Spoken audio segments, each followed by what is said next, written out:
कांदी माधरली राधा द्यो निगाली सुपी राधा, और वो नीचे भान गाता स्पष्ट, कांदी माधरली राधा द्यो निगाली सुपी राधा, ट्रुम जाली ठुम राधा मैं तकी मजूली राधा। इस तरह से गाता था वो। बुढ़देवा अब जरा ब्योहू नाटक बजो। चला ब्योहू नाटक, हाँ बुढ़देवा कनी बांध चढ़ी तुम। वो कहता मुझे ऐसी चाहती है, ऐसी चाहिए। पौड़ी में आपने देखा नैन सिंह नेगी बैठे थे, ये बुढ़देवा नेगी जी भी बैठे हाजन माल। नेगी जी पूरे उत्तराखंड के सम्राट हैं, दिलों के सम्राट, बहुत बढ़िया गाते, क्या कविता क्या है। पर एक बात जोल साहब, हर समय गुस्सा के ले रहा सदैई का रंचना नहीं, वो सदैई का। अच्छा, सदैई का गीत है। जन रंचे सदैव सदैव।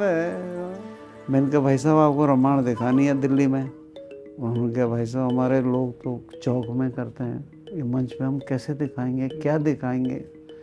उनको गांव में उनके यहाँ के मखौटे चोरी हो गए थे, बड़ा संघर्ष झेलना पड़ा लोगों को तैयार करने में, बाहर ले जाने में। नए मखौटे बनाए गए, नई कस्ट्यूम बनाएगी, वो ले गए, उन्होंने बहुत मेहनत की।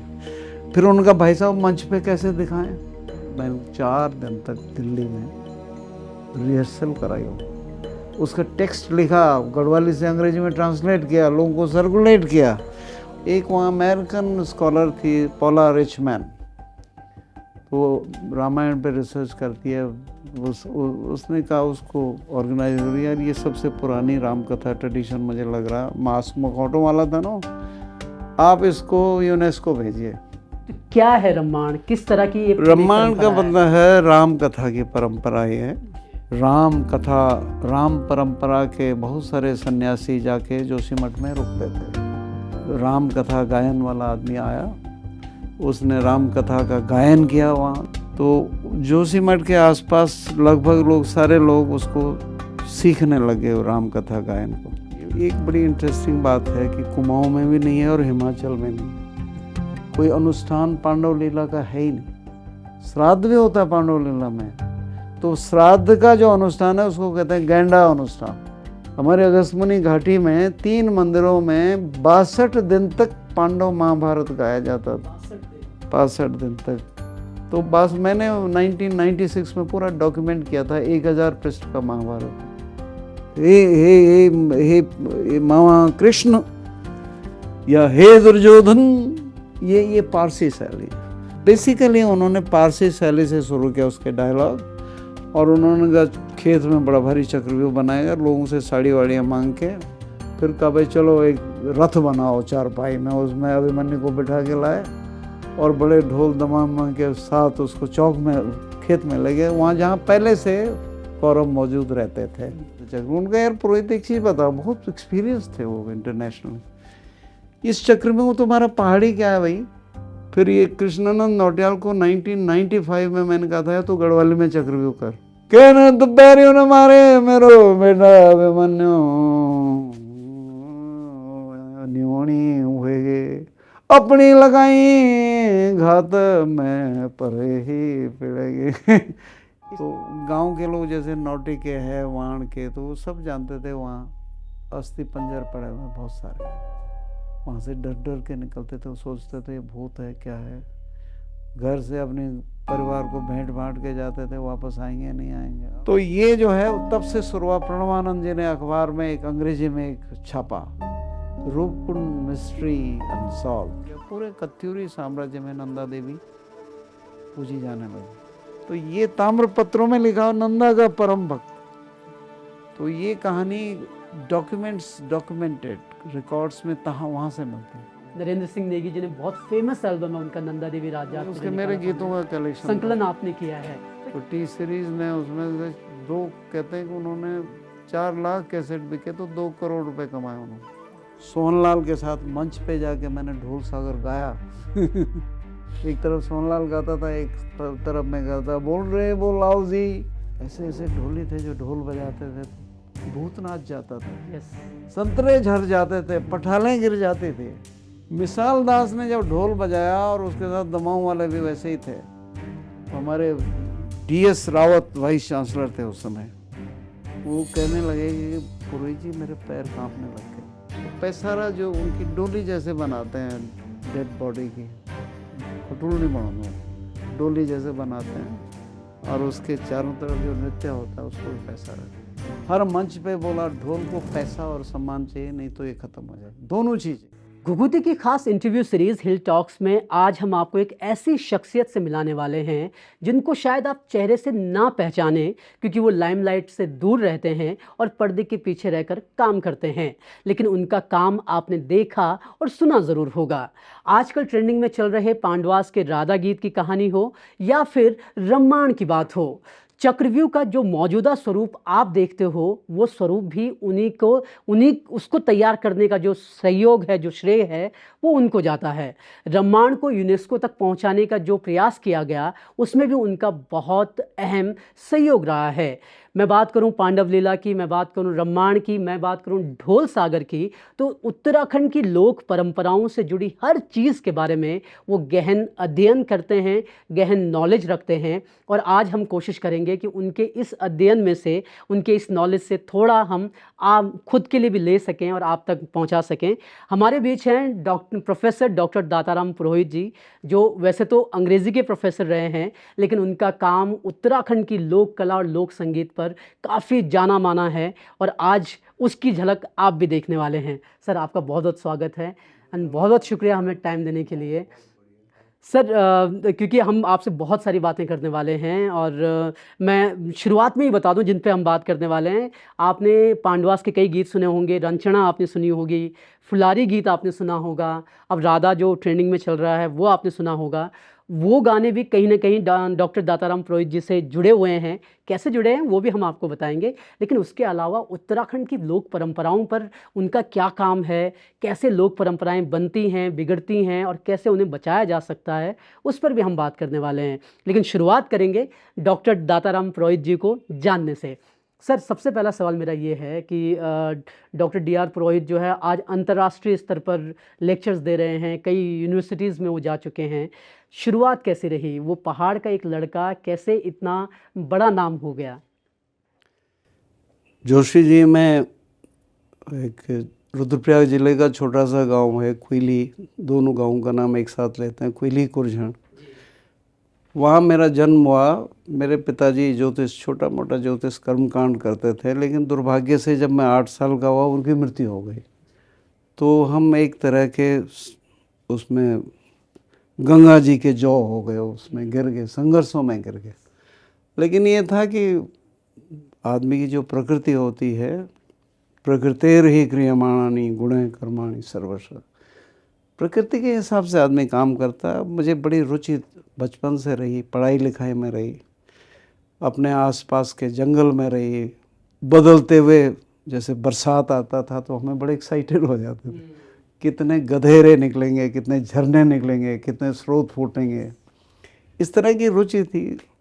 जब हम रामलीला देखने जाते थे, बिना नागा किए मैं पड़ोस में रामलीला देखने जाता था चोपड़ा गांव में, तो उस पता नहीं मई में होती थी वो रामलीला, वो जो करौंदे के फूलों की खुशबू जो रात में फैलती थी वो भी बड़ी अच्छी लगती थी मुझे। तो अपने गधेरे में नहाना, उछल कूद करना, सब जंगल में गाय ले जा कर के घूमना। तो जो अपनी व्यक्तिगत परिवार की गरीबी रही भी होगी, इस अमीरी ने उसको मोर देन कंपनसेट कर दिया प्रकृति की अमीरी ने उसको कंपनसेट कर दिया। मेरी रुचि बढ़ती गई। हमारे दादा हरिराम जी बहुत अच्छे टीचर थे हमारे स्कूल के, प्राइमरी स्कूल के। वो सिर्फ मैथमेटिक्स और भाषा पढ़ाते थे। कहते थे प्राइमरी तक भाषा और गणित के अलावा कुछ नहीं पढ़ाना चाहिए।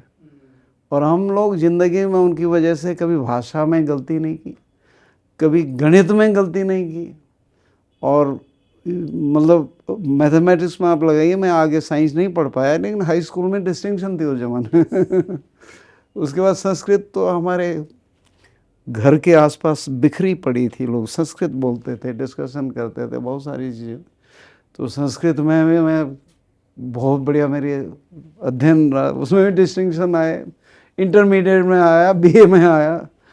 और अंग्रेज़ी में जो हूँ, हमारे गुरु जी थे, उनके मैं बड़ा श्रेय देता हूँ, विजयानंद पुरोहित जी, स्वर्गीय विजयानंद पुरोहित जी। तब तक हम अंग्रेजी थोड़ा बहुत पढ़ते थे। उन्होंने हमारा एक सिरे से, जब वो हाई स्कूल में आए, एक सिरे से ग्रामर से लेके भाषा तक ठीक की। और उसके बाद मुझे ये आज तक मुझे उस ग्रामर को पढ़ने की ज़रूरत नहीं पड़ी दोबारा। तो फिर ऐसा बढ़ता गया, मैंने इंटरमीडिएट किया, उसके बाद मैं बीए में इंग्लिश लेना चाहता था। वो उसके साथ संभव मुझे वजीफ़ा नहीं मिल रहा था, वो छोड़ के गोपेश्वर गया, वहाँ मैंने संस्कृत, ज्योग्राफी और हिंदी पढ़ी, अंग्रेजी नहीं पढ़ी। लेकिन मेरी अंग्रेजी ठीक ठाक थी। फिर मैं पोस्ट ऑफिस में बीए के बाद नौकरी लग गया। मेरे पास एमए करने का पैसा नहीं था। कई लोगों ने मदद का आश्वासन दिया, वही प्रिंसिपल साहब ने दिया, मैं 2 साल का खर्चा दूंगा। मेरे बड़े भाई साहब थे स्वर्गीय फतेहराम पुरोहित जी, उन्होंने कहा बुला अभी पकड़ 5,000 रुपये जा। तो मैंने कहा ना भाई साहब, मैं अब कर्जा वर्जा नहीं लेना चाहता, मेरी नौकरी लग गई, पोस्ट ऑफिस में जा रहा हूँ। वही रख के मैंने एमए किया, फर्स्ट क्लास लिया, फिर एमए किया, फिर एमफिल किया। मैं यूनिवर्सिटी 2 नौकरियाँ लगी मेरी, गवर्नमेंट कॉलेज में लगा, यूनिवर्सिटी में लगा। फिर मैं यूनिवर्सिटी में नौकरी अंग्रेजी पढ़ाने लग गया। सर ये इस सफ़र में भी आगे की हम बात करेंगे, लेकिन आपके बारे में जब भी आप किस यूनिवर्सिटीज़ में लेक्चर्स देना जाते थे तो एक बात बड़ी कही जाती थी कि प्रोफेसर बोर्न इन काउशेड। तो इसकी कहानी बताइए, क्या काउशेड में देखिए, हमारे ज़माने के सभी लोग गौशाला में ही पैदा होते थे। जब प्रसव पीड़ा होती थी तो महिला को 2 चीज़, गौशाला में 2 चीज़ होती थी। एक जो उसके जो गोमूत्र और गोबर है, उस गोबर में एक खासियत थी, वहाँ बैक्टीरियाज नहीं होते थे, और महिला को क्योंकि इन्फेक्शन के बहुत चांसेस होते थे कहीं भी। और दूसरी चीज़ थी, उसमें गर्मी रहती थी, स्वाभाविक गर्मी, गायों के आसपास रहने से एक स्वाभाविक गर्मी रहती थी। तो इस वजह से सभी लोग गौशाला में पैदा होते थे। वो लोग बताते नहीं, लेकिन मैं हुआ था। मैं पीताम्बर चाचा की गौशाला में पैदा हुआ था। अब मेरे ख्याल से सर ये पहाड़ में पहले गौशाला ही थे, नर्सिंग होम कहाँ थे। यस, वही बात है एक्चुअली। तो सर ये जो क्योंकि हम इसकी बात कर रहे हैं, थोड़ा सा इस पर भी बात करना ज़रूरी बन जाता है कि ये एक तरह से ना उत्तराखंड में पहाड़ों में अब ट्रेडिशंस चेंज हो रहे हैं, परंपराएं बदल रही हैं, पैसा आ गया है, मोबाइल आ गया है, नया ज़माना आ गया है एक्चुअली। तो अब जो है ये चीज़ें कम हो रही हैं। क्या वो सिस्टम सही था या फिर? देखिए, वो सिस्टम ऐसा था, वो सिस्टम हम ये नहीं कह सकते हैं कि भाई वो आज का सिस्टम खराब है। जो नर्सिंग होम में बड़ी सावधानी से, सुरक्षा के साथ बच्चे पैदा हो रहे हैं, ये बहुत बढ़िया सिस्टम है। लेकिन उसमें वो सिस्टम नहीं होता तो क्या करते लोग। मेरी ताई थी गायत्री देवी, वो बहुत कुशल नर्स थी अपने आप, उन्होंने जन्मजात उन्होंने ट्रेनिंग ली थी, सबके बच्चे निकालती थी बेचारी। तो कहते हैं एक हमारे सरादू भाई थे मिस्त्री, उनकी पत्नी के पेट में जब बच्चे होने लगे, बहुत भयंकर दर्द हुआ, तो बेचारी वो गांव की जो उनकी जो मिस्त्री मोहल्ले की दाई थी वो फेल हो गई। फिर लोगों ने उस ज़माने में थोड़ा ऐसा था, लोगों ने कहा कि भाई वो तो मरने वाली है, तो मेरी ताई भागी वहाँ। तो उस महिला के पेट में से मेरी ताई बताती थी 13 बच्चे निकले, छोटे छोटे छोटे छोटे। वो मरे लेकिन उन्होंने उसकी जान बचा दी, महिला की जान बचा दी। तो उनके पास कोई दूसरा चारा था ही नहीं। लेकिन उस स्थिति में वो रहे तो ठीक था, उस सिस्टम गलत क्या था वो। सही बात है। अब आज हो गया तो भी खराब नहीं, उसका भी सराहा नहीं, उसको सराहा जाना चाहिए। स्वर्णिम युग है, पहाड़ियों का चल रहा है, हॉस्पिटल है, सड़क है, बिजली है, पानी है, स्कूल है, वो है फला मनरेगा है, क्या नहीं है। आज कोई भूखा नहीं है, क्या पता कल क्या हो जाए। लेकिन हमने तो बचपन से गरीबी देखी हुई है, उसके हिसाब से मैं कहता हूँ पहाड़ियों का स्वर्णिम युग। एक्चुअली आपके पास रोजगार के साधन कहीं ना कहीं पैदा हो रहे हैं। ठीक है सर, ये एक चीज़ होगी। मैं इस पलायन वाले मुद्दे पे भी हम आगे आएंगे, क्योंकि वो भी एक बहुत इंपॉर्टेंट फैक्टर है। पहले आपकी बात कर लेते हैं। गांव का एक लड़का, पहाड़ का एक लड़का, जहां 5वीं 6वीं तक भी इंग्लिश नहीं होती है जल्दी से, कम से कम मुझे जहां याद आता है 6वीं से शुरू होती थी। तो कैसे आपका ये इंटरेस्ट इंग्लिश में जागा और आपने इंग्लिश में बहुत काम किया उसमें? तो मेरा एक भाषा के प्रति मेरी रुचि रही है। इंग्लिश नहीं, मेरी हिंदी के प्रति भी रही, संस्कृत के प्रति भी रही। तो भाषा जानने का मुझे शौक़ रहा है, आज भी रहा है। मैं जिस प्रदेश में, जिस देश में जाता हूँ, कोशिश करता हूँ वहाँ की भाषा सीखूँ। फिर मेरे अंदर जो एक नाट्यकर्मी जो बैठा हुआ, थिएटर एक्टर बैठा हुआ है, वो जब किसी भाषा को सीखता तो उसी ढंग से सीखता है। तो अंग्रेजी को जानने का मुझे बहुत शौक़ था। मुझे हाई 6वीं क्लास से थोड़ा बहुत मैं बहुत ज़्यादा जानता नहीं था, लेकिन शब्द बहुत आ गया था। हाई स्कूल में मैंने कहा, वो हमारे टीचर आए, इंटरमीडिएट में हमारे दूसरे टीचर थे बमोला, SN बमोला जी, उन्होंने बहुत बढ़िया हमें अंग्रेजी पढ़ाई। फिर BA में जो है, एक संस्कृत की बात बहुत ज़रूर करूँगा मैं मेरा हाई स्कूल मैथमेटिक्स में डिस्टिंक्शन था, मैं मैथ्स लेना चाहता था इंटरमीडिएट में, कहीं मुझे मिला नहीं। फिर मैं मैकोटी राजकीय इंटर कॉलेज मैकोटी गया, वहाँ पे एक टीचर थे संस्कृत के, भगवाड़ी जी, आसाराम, स्वर्गीय आसाराम भगवाड़ी। उन्होंने कहा, ए अला विद्यार्थी, अला बोलते अला विद्यार्थी, अरे तू ब्राह्मण पुत्र रे, तुम संस्कृत पढ़, कोई बात नहीं, मैथ छोड़, और चीज़ न पढ़।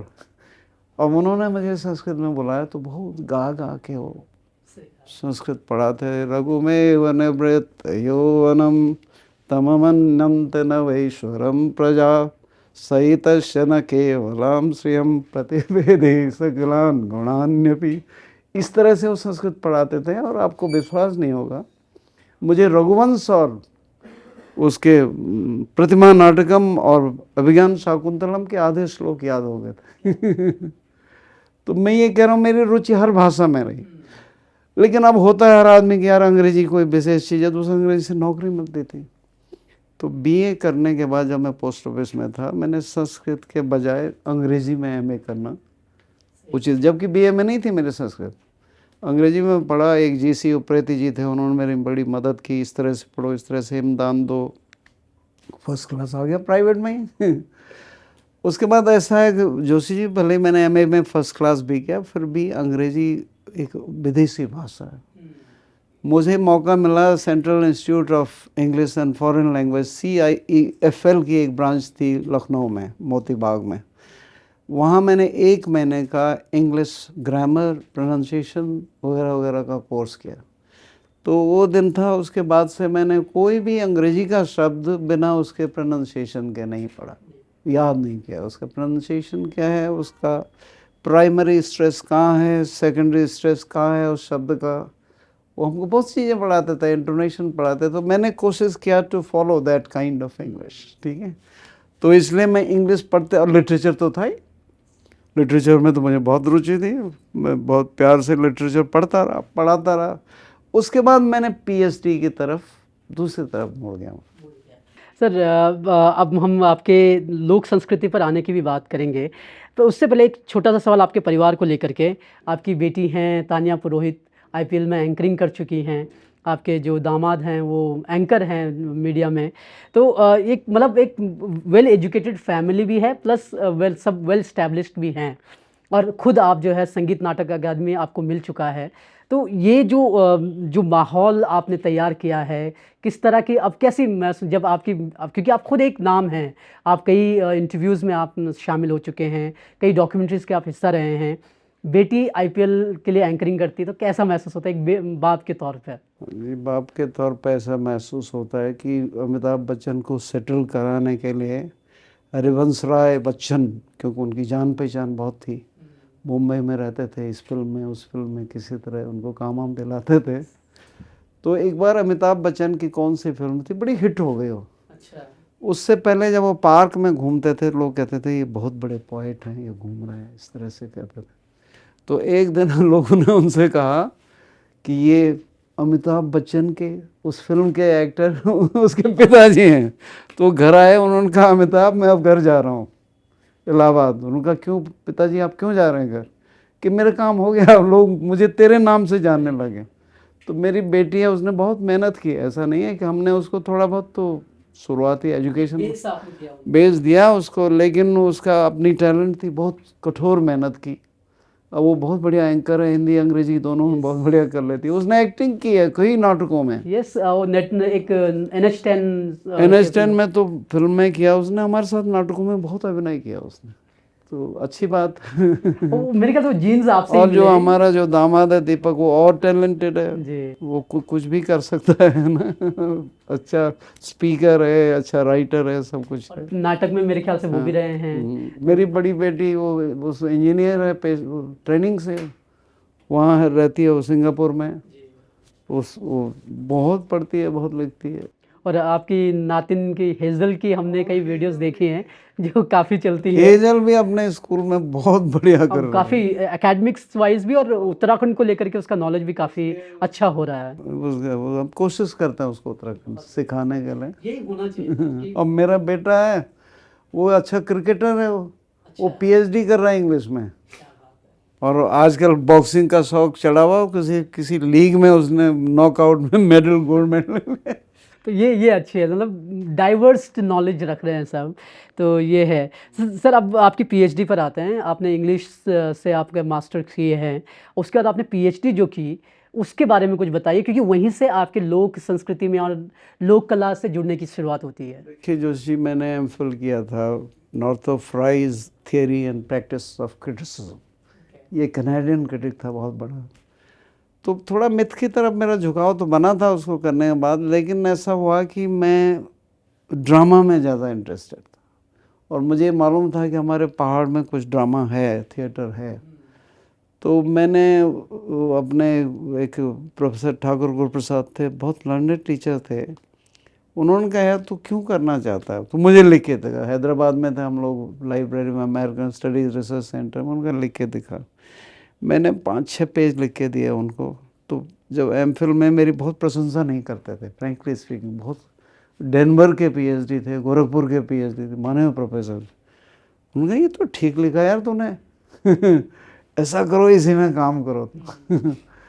तो उसके बाद जो शुरुआत की वो थिएटर में, तो सारे लोग मुझे डिस्करेज करते रहे। अंग्रेजी की जितनी बिरादरी थी, कहते थे यार इसमें पीएचडी करके तो जो लेक्चरर बना हुआ ना, जीवन भर लेक्चरर ही रहेगा, तो रीडर भी नहीं बनेगा।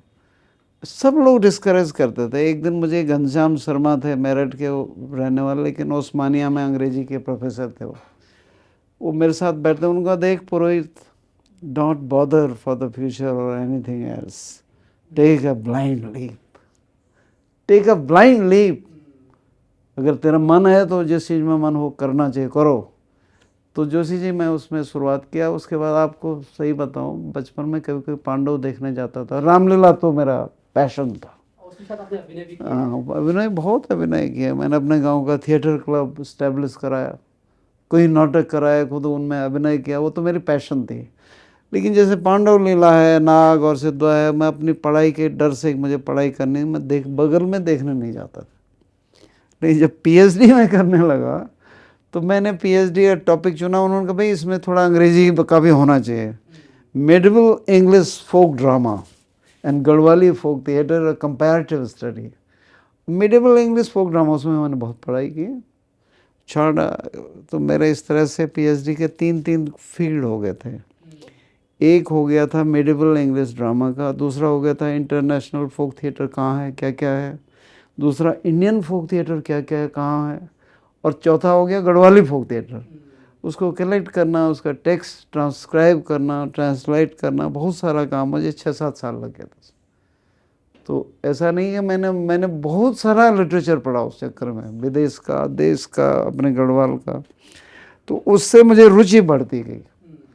मेरी जब पीएचडी हो गई उस समय मैंने देखा यार ये ढोल वाले क्या कमाल के हैं, इनका क्या रोल है इसमें, ये गायक फला क्या है, फला इवेंट क्या है। तो तब मेरी रुचि उस तरफ बढ़ती गई। और आपको विश्वास नहीं होगा, मैंने 40 से लेकर 50 तक जो हमारे फोक ट्रेडिशन है, खाली ड्रामा नहीं, अनुष्ठानिक ट्रेडिशन है, उनको डॉक्यूमेंट किया हुआ है। और पिछले साल ही मैंने 36 घंटे का एक विश्वकर्मा का ट्रेडिशन है, उसको डॉक्यूमेंट किया हूँ। अभी भी करता रहता हूँ। काम निरंतर जारी है। हाँ, जारी है। काम निरंतर जारी है। तो सर जो टॉपिक था आपका पीएचडी का, क्या क्या मतलब उस पीएचडी टॉपिक में आपको बता दूं, एक तो पांडव था उसमें, और दूसरा मास्क डांस ड्रामा थे। उसमें बहुत सारे ट्रेडिशन थे। नंदा ट्रेडिशन था, जाग ट्रेडिशन था, द्वारी ट्रेडिशन था, कांस ट्रेडिशन था, और रम्माण ट्रेडिशन था। तो Ramman was one of the chapters of my PhD thesis in 1993। और जिस घर में रुकता था वो था डॉक्टर कुशल सिंह भंडारी का। उनके ताऊ जी ने मुझे शरण दी थी, कई बार गया मैं उनको, पहले सीखा क्या है, कैसा देखा। तो हम लोग करते रहते थे। मेरे पीएचडी की चैप्टर बना, उसके बाद मैं ऐसे ही कभी कभी जाता था, भूल गया। 2008 में Indira Gandhi national centre for the arts एक राम कथा का एक बड़ा भारी फेस्टिवल कर रहा था। उसके मैनेजमेंट कमेटी में अपने NCERT के डायरेक्टर DP सकलानी भी थे। DP सकलानी को मैंने एक आध बार रामायण से संबंधित कोई मटेरियल दिया था, वो अमेरिका में प्रेजेंटेशन कर रहे थे। उनको मालूम था इसको मालूम है रामायण का, उनका है गढ़वाल की रामायण भी रखो, तो उन्होंने रख दिया, लेकिन उनको कुछ मालूम ना, सकलानी जी को मालूम था। मेरे पास उन्होंने आदमी भेजे, तो मैं भंडारी डॉक्टर कुशल सिंह भंडारी के पास गया कोचर में, उसमें लेक्चरर थे, अब तो प्रिंसिपल है।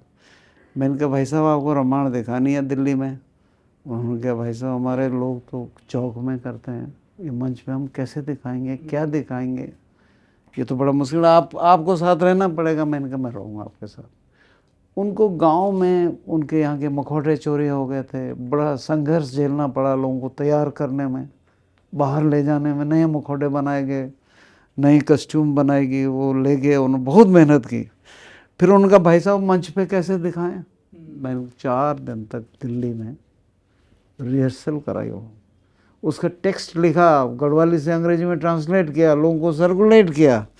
और जब मंच पे उनके कलाकार ज़बरदस्त थे, वो गांव के ना एनर्जी कर रहे थे, तो उन्होंने शुरू में वो वहाँ की जो ऑर्गेनाइजर थी, she took us very lightly. उसने कहा ऐसे यहाँ कुछ हो रहा है, कुछ हो रहा है। तो उसने कहा अरे पुरोहित जी कुछ समझ में नहीं आ रहा, आप मंच पे जाइए कमेंट्री करिए। मैंने कहा मैडम कमेंट्री करते नहीं है इस चीज़ों पर, आप कह रही मैं जाता हूँ। मैंने जोशी जी उसके लिए श्रीनगर से 2 लड़के बुलाए थे, पंकज नैथानी और वो दीपक वेस्ट, सीन चार्ट बनाने गए, मिनट टू मिनट कैसे एंट्री होगी थिएटर के हिसाब से ना, नहीं तो वो जमता ही नहीं। मैं मंच पे गया, मैंने एक एक लाइन की कमेंट्री पढ़ी है, अब ये सीन हो रहा है, ये हो रहा है, तो लोगों को अच्छा लगा। फिर एक वहाँ अमेरिकन स्कॉलर थी पॉला रिचमैन, वो रामायण पे रिसर्च करती है, उसने कहा उसको ऑर्गेनाइज हो रही है, यार ये सबसे पुरानी राम कथा ट्रेडिशन मुझे लग रहा, मास्क मखौटों वाला था ना, आप इसको यूनेस्को भेजिए। तो उन्होंने फिर अपना IGNCA ने पूरे डॉक्यूमेंट्री वगैरह तैयार करके पूरे भंडारी जी के खोपड़ी में आ गए थे वो सारे के सारे लोग वहाँ, उनकी व्यवस्था करना, रिकॉर्डिंग करना। लेकिन उसके बाद वो एडिट टाइम पे कर ही नहीं पाए, उन्होंने कागज़ तो तैयार कर दिए, उसको एडिट करने वाले थे अरविंद मुदगिल पौड़ी के, जो वहाँ उनके घर में जाया करते थे रामायण देखने। मैं भी जाता था, वो भी जाते, लेकिन वो वीडियो बनाते थे। उन्होंने 27 मिनट का एक वीडियो बनाया उसके लिए, यूनेस्को के लिए, और उसी का यूज किया वो यूनेस्को ने, उसको रामायण घोषित किया। लेकिन रामायण को पूरा विश्व रंगमंच तक पहुँचाना हमारा तो छोटा सहयोग था, डॉक्टर कुशल सिंह भंडारी को जाता, उनका बड़ा योगदान उसमें जाता है, उन्हीं को जाता श्रेय। हम लोग तो पीछे से लाभो लाखड़े वाले हम थे। पर वही है सर कि कहीं ना कहीं से सिरा तो खोलना पड़ता है, सिरा आपने खोला। सर जब हम रामायण की बात कर रहे हैं, रामायण को वैसे लोगों ने अब थोड़ा जानना शुरू किया है जब से यूनेस्को ने उसको एक वर्ल्ड हेरिटेज में डाला है। पर सर अगर हम रामायण को समझना चाहें, इस परंपरा को समझना चाहें, तो क्या है रामायण, किस तरह की ये रामायण का मतलब है राम कथा की परंपरा ही है। तो रामायण से वो शॉर्ट हो गया, रामायण हो गया। तो बहुत इससे अच्छी रिसर्च से इस्टेब्लिश नहीं होती है, लेकिन जैसे मैंने अपना अनुमान, आकलन किया, निष्कर्ष निकाला है कि जब से बद्रीनाथ की स्थापना हुई, हमारे राम कथा, राम परंपरा के बहुत सारे सन्यासी जाके जोशीमठ में रुकते थे। अब जोशीमठ में रुक के ये लोग क्या, इनका होता है अब सन्यासियों का चातुर्मास। तो चातुर्मास में 2 महीने सावन और भादो कहीं नहीं जाते हैं, एक जगह पे बैठ के गायन करते हैं, कीर्तन करते हैं। तो मुझे लगता है कि वहाँ पे बार बार कोई राम कथा गायन वाला आदमी आया, उसने राम कथा का गायन किया। वहाँ लोग बहुत, उस ज़माने में तो इसको सुनना, कोई आया है तो लोग आते थे दूर दूर से।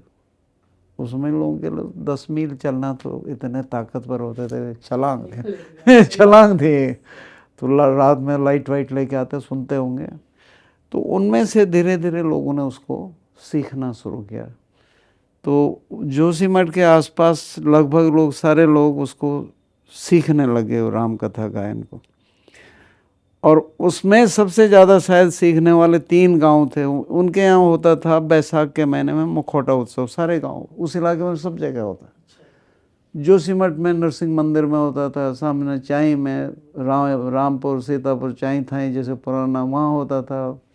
उसमें होता था ऊपर वो जाते बद्रीनाथ के बीच में जहाँ मंदिर है, पांडुकेश्वर में होता था, लाता में होता था, तपोवन में होता था, ढाक में होता था, इधर से अपना बड़ा गांव में होता था, उधर से सुभाई में होता था, उधर से तोलमा में होता था, उधर से पैंग में होता था, उधर से द्रोणागिरी में होता था। इन सारे गांव में मुखौटा उत्सव होते थे। लेकिन 3 गांव ने, चूंकि वो लोग शायद रामायण ज़्यादा बढ़िया सीखे हुए थे, वो लोग इसको रम्माण के नाम से उत्सव इसको करते थे। वो था, एक था सेलंग गांव, एक था सलूर डूंगरा गांव और तीसरा था बरोसी गांव। तो इन लोगों में राम कथा का पूरा, उनके राम कथा गायन के गांव के लोग भी होते थे और इनके बलदे होते थे। बलदेव मतलब गायक, वो जो है कांस की गाथा भी गाते थे, राम की गाथा भी गाते थे, वो जो है जाग की गाथा भी गाते थे, वो द्वारी की गाथा भी गाते थे, ठीक है, तो नंदा की गाथा भी गाते थे। वो बलदेव, एक गांव था, उस गांव का नाम उन्होंने बदल दिया सुराई टोटा के सामने। वो लोग आके और गांव के लोग बैठ के रामायण गाते थे और रामायण संबंधी कई घटनाओं का उसमें मंचन करते थे। और उस रामायण के 18 ताल होते थे, 18 ताल। तो उसमें पूरा एक आदमी मंदिर के जो मेन दरवाज़ा है उस पर एक वो सफ़ेद खड़िया लेके या चौक काला कोयला लेके मार्क करता था, यहाँ पे इतने ताल हो गए। हाँ, इतने ताल राम लक्ष्मण नाचेंगे, इतने तालों बाद सीता आएगी, सीता को स्वयंवर जो टोकन दिखाते थे वो होगा। उसके बाद इतने तालों के बाद हनुमान आएगा, इतने तालों के बाद मोहर और मोहरेण आएगा, दूसरा पत्थर आएगा, सेजभारी खिलाड़ी आएंगे, इतने तालों के बाद वो आएगा रावण आएगा, इतने तालों के बाद सीताहरण होगा। ये फिक्स वो लिख वहाँ पे मार्क करता था, 3, 4, 5 है। और एक ताल का मतलब होता है कि 5 बाजे एक साथ, अलग अलग छोप, 5 छोप एक बार लगातार लगेंगे। एक चक्कर पूरा हुआ, दूसरा छोप शुरू हुआ, दूसरा चक्कर पूरा हुआ, तीसरा छोप शुरू हुआ, चौथा चक्कर शुरू हुआ, 5वां चौथा, फिर इस तरह से छोप लगते थे। तो ये छोप 18 बार लगने थे। तो लास्ट में नरसिंह आता था, नरसिंह का 18 ताल, नरसिंह अलग से नाचता। तो बड़ा विशद भरी पावरफुल उन लोगों ने, वो बड़े गांव में सलूर डूंगरा बरोसी वगैरह में इतने बड़े गांव नहीं हैं, उनके पास रिसोर्सेज भी ज़्यादा होते थे, लोगों की एनर्जी भी ज़्यादा होती थी। तो उस इलाके का सबसे बड़ा उत्सव था वो। उसमें माल भी आते थे, पता है कितनी चीज़ें उसमें। मेरे चैप्टर का अंग था। बाद में भंडारी जी की मदद से Indira Gandhi national centre for the arts ने एक उसका मोनोलॉग बहुत बढ़िया बनाया, मोनोग्राफ, जो यूनेस्को के पास गया, जो नहीं बाद में यूनेस्को होने के बाद मोनोग्राफ बनाया उन्होंने। और अब उसको पैसा दिया उन्होंने, मंदिर बनाया, आंगन बनाया, बहुत बढ़िया होता है वो। और अभी भी Bhandari ji is taking care of it. अच्छा, अभी भी है मतलब? मैं अक्सर जाता रहता हूँ, क्योंकि वो सर्वमान्य व्यक्ति है। बड़े गांव में लड़ाई होती है आपस में, लेकिन वो सर्वमान्य व्यक्ति है।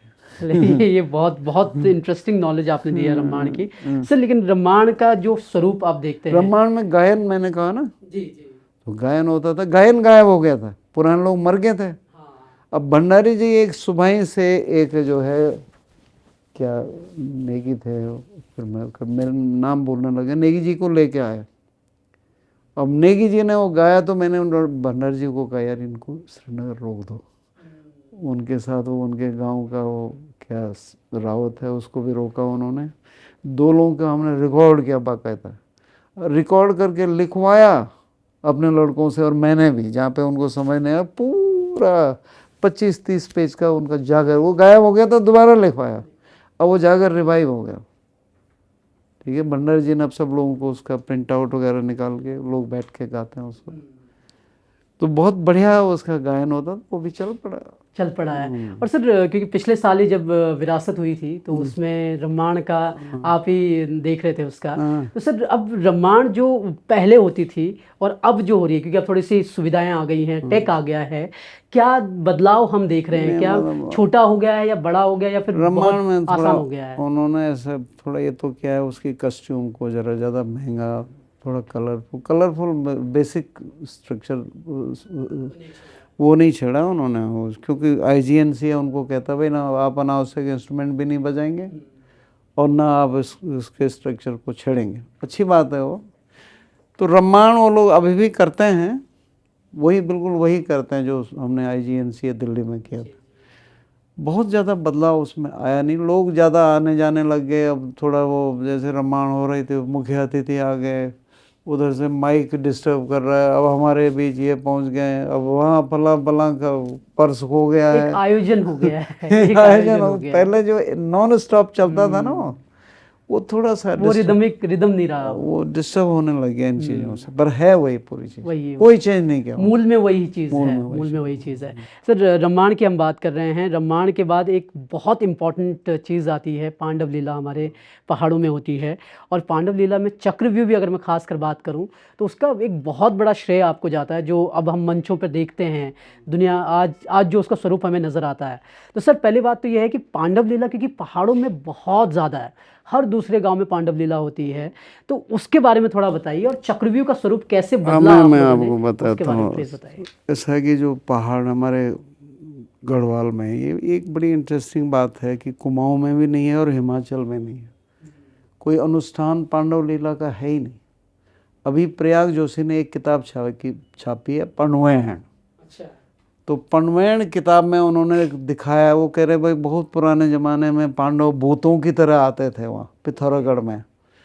तो स्वर्गीय राम सिंह थे, प्रिंसिपल थे डिग्री कॉलेज के वहाँ पिथौरागढ़ में, उनके पास कोई उसकी रिकॉर्डिंग थी, तो इन्होंने उसको लिख लुक करके बढ़िया किताब छाप दी है। लेकिन वो भूत प्रेत की तरह नाचते हैं। बाकी वहाँ ठुल खेल में पांडव गाथा का गायन तो करते हैं, लेकिन अनुष्ठान नहीं है, न हिमाचल में है। ये ग्वालदम से इधर और त्यूणी के देवघार पट्टी से इधर, इसी बीच में होता पांडव। तो इसकी वजह ये मानी जाती है कि हमारे जो क्षत्रिय लोग हैं गढ़वाल के, वो अपने को पांडवों के वंशज मानते हैं। और इसको सबसे पहले इस्टेब्लिश, मतलब दुनिया के सामने जो लाया, विलियम एस सेक्स लाया। उनकी किताब है dancing the self, personhood and self in the Pandav Lila of Garhwal, वो किताब है उनकी बड़ी प्रसिद्ध।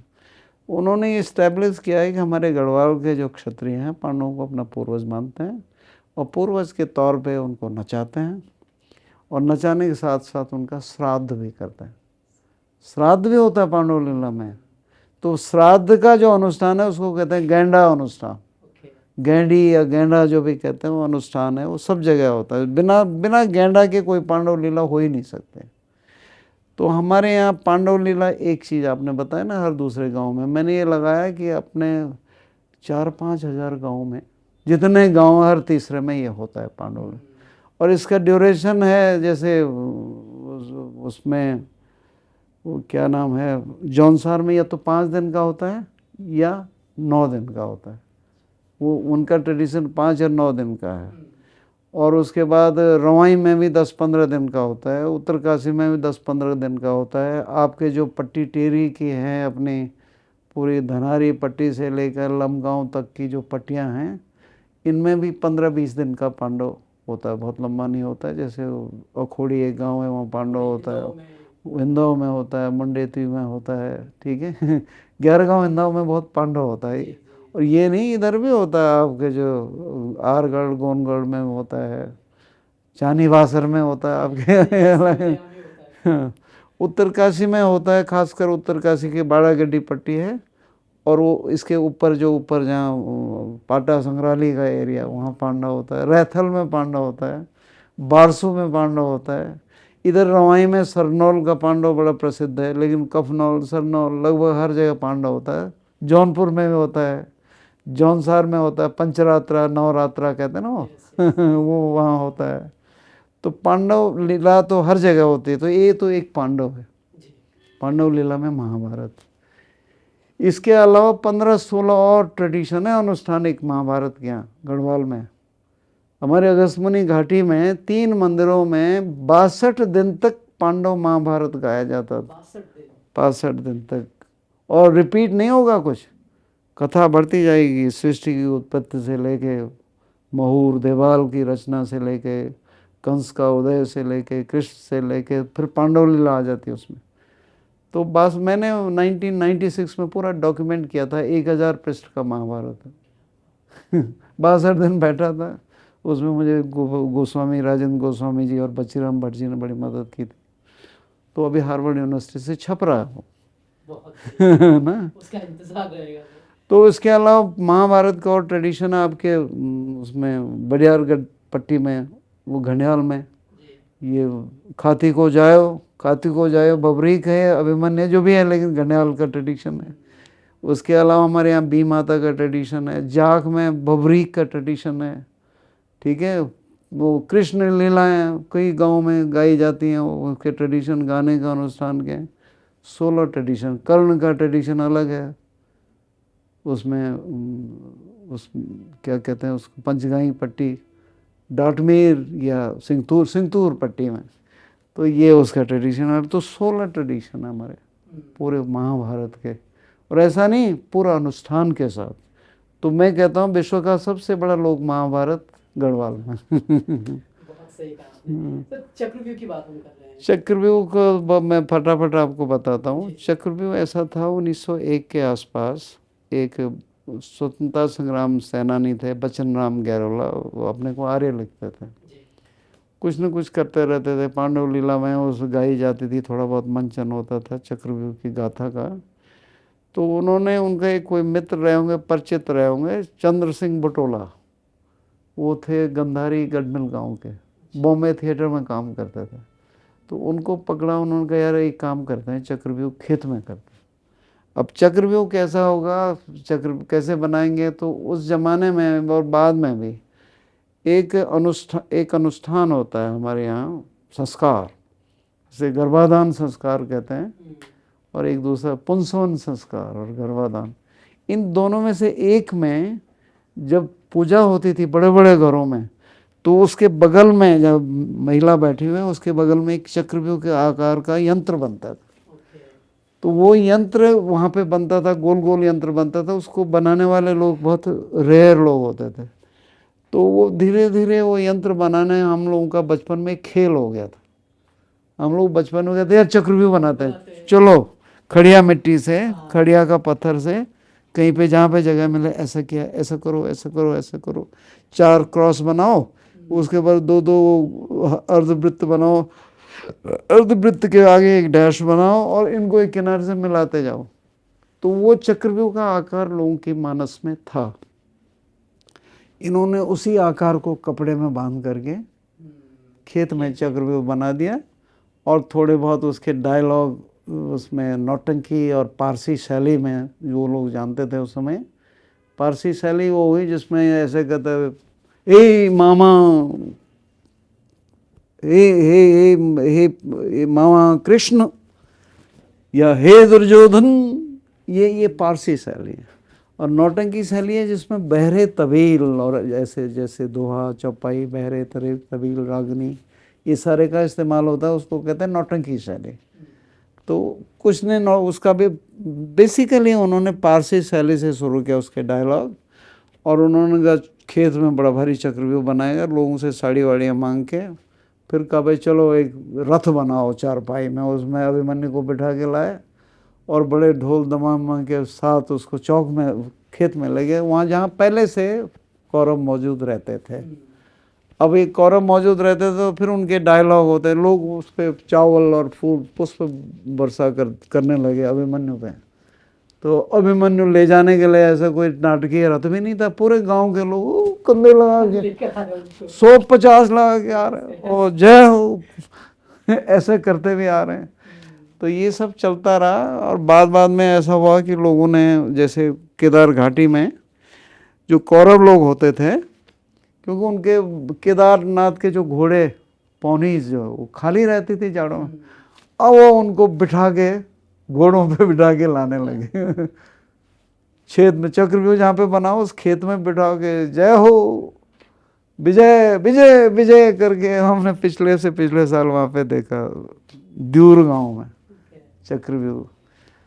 तो ये सारा चल रहा था, मेरे पीएचडी का विषय था, तो ऐसे मैंने पीएचडी जमा भी कर दी थी। एक दिन राष्ट्रीय मानव संग्रहालय के प्रोफेसर आर.एस. नेगी, जो हमारी यूनिवर्सिटी में आ गए थे बाद में, वो और मैं दोनों वो चंद्रपुरी के पास सोनार भटवाड़ी गांव में देख रहे थे चक्र। उनका यार पुरोहित एक चीज़ बताओ, बहुत एक्सपीरियंस थे वो इंटरनेशनल, इस चक्र में वो तुम्हारा पहाड़ी क्या है भाई, इसमें कस्ट्यूम तो मथुरा श्रृंगार कार्यालय की है, मथुरा की है, इसमें डायलॉग पारसी शैली के हैं, इसमें जेस्चर पारसी शैली के हैं, इसमें क्या है तुम्हारा गढ़वाली, कुछ भी नहीं है। तो मेरे दिमाग में बात हिट की, ये 93 की बात थी। मैं सोचता रहा इसको वास्तव में गढ़वाली में होना चाहिए इसको ना।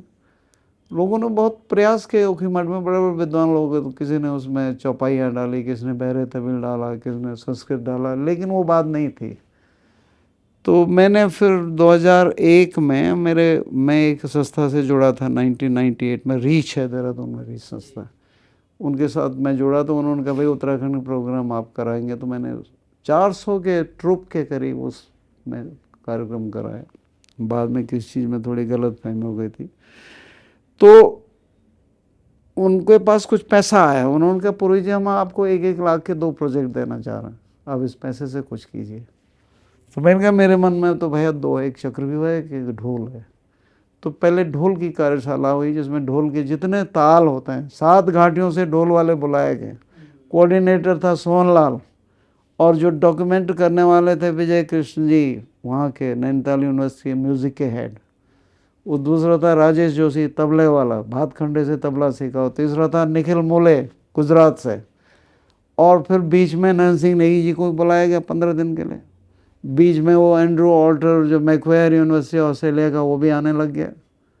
तो वो पूरा प्रोजेक्ट कोऑर्डिनेटर मैं था उसका, मैं वो सारा किया, उसको सारे रिकॉर्ड किए, ताल लिखे गए, कौन ताल क्या है, इसमें गायन क्या होता है। बड़ा लंबी एक्सरसाइज थी वो। अभी वो किताब तैयार है। दूसरा मैंने कहा कि भाई हम चक्रव्यूह करना चाहते हैं, तो करो। तो मैं सबसे पहले मेरे दिमाग में था तो स्क्रिप्ट बदलनी स्क्रिप्ट बदलनी, गढ़वाली में करनी। दूसरा ये था इसकी कस्ट्यूम बदलनी, इसकी गढ़वाली कस्ट्यूम करनी। तीसरा ये था जो इसके जेस्चर्स हैं, ये प्रणाम, भ्रातस्व, ये सब। तो मैंने स्क्रिप्ट के लिए मेरे दिमाग में डिज़ाइन था कि ये इसके बाद ये होगा, इसके बाद ये होगा, इसके बाद ये ऐसा होगा, ऐसा पूरा डिज़ाइन था। तो मैंने एक सर्वेश्वर कांडपाल जी थे, बहुत बढ़िया गढ़वाली के पोइट थे, बहुत बढ़िया लिखते थे, बड़े भाई थे। मैंने कहा भाई साहब आप श्रीनगर आइए। तो 7 दिन तक वो मेरे घर में रहे। मैंने कहा कि बुला बताओ के ले खाना। मैंने कहा भाई साहब यू कंटेक्स्ट चाहिए, ये लिख दे आप। वो अपनी कविता में बना देते थे, वो थोड़ा बहुत उनको आइडिया भी था। तो उन्होंने जब वो खाली रहे, उन्होंने अपनी तरह से अपना जो गढ़वाली का एक नया ही चक्रव्यूह लिख दिया। वो भी है मेरे पास, लिख दिया उन्होंने अपनी तरफ से, जैसा लिख सकते। लेकिन जो मैंने कहा उन्होंने लिखा। फिर ये कृष्णानंद नौटियाल को 1995 में मैंने कहा था तो गढ़वाली में चक्रव्यूह कर। अब वो लेकर आया यहाँ देहरादून, कुछ मोटा छोटा जो लिखा उसने पुराना चक्रव्यूह का ही ट्रांसलेशन कर दिया गढ़वाली में, जो नौटंकी शैली का होता था। अब हुआ क्या, जब चक्रव्यूह हुआ परेड ग्राउंड में, तो वो आर्टिस्ट थे कंडारा गांव के, भयंकर वो लोग, स्वाभिमानी लोग, जो अपने अलावा किसी कुछ मानते ही नहीं हो। उन्होंने कहा तो वहाँ पीछे से मंच से जो गाना तो गाता रहे, हम अपना करेंगे जो हमारा याद है हमें, है ना। तो उन्होंने अपने ढंग से वो जो भी किया सो किया। अच्छा, फिर पौड़ी ले गए उस चक्रव्यूह को। उसमें उन्होंने ये अकेला आदमी बेचारा गा रहा, आवाज़ भी उतनी बढ़िया नहीं थी, वही पुराना वाला। उन्होंने कहा नहीं हम नहीं करेंगे, उन्होंने अपना ही किया तो वो चक्रव्यूह में इनका भाई वो नौटियाल जी तो हुआ नहीं, ऐसा ही हो गया, खाली अधकचरा हो गया। फिर वहाँ नवोदय विद्यालय में उन्होंने मुझे एक प्रोजेक्ट दिया था, एक मैनिंग वर्कशॉप का, मैंने उसमें इसको रखा। लेकिन उसमें क्या हुआ, 1998 में अगस्त में जब हम कर रहे थे, वहाँ लैंडस्लाइड हो गया। अब वो भी डिस्टर्ब हो गया, मैं भी डिस्टर्ब हो गया। वहाँ सारे लोगों के घर बह गए थे, क्या क्या, वो अपने पिट्ठू लगा के नौटियाल जी राशन पहुँचा रहे हैं जगह जगह, मैं कहीं जा रहा हूँ तो वो डिस्टर्ब हुआ, वो भी नहीं हुआ। इस समय मैंने नौटियाल जी को कहा तुम आओ यार, यहाँ बैठ के हम चक्रव्यूह लिखते हैं। वो आए ही नहीं हो। 7 दिन तक कांडपाल जी बैठे रहे, और आखिरी दिन एक रात पहले आए हो। तो उन्होंने कहा जी क्या है, हमने कहा यार ये चक्रव्यूह करना था।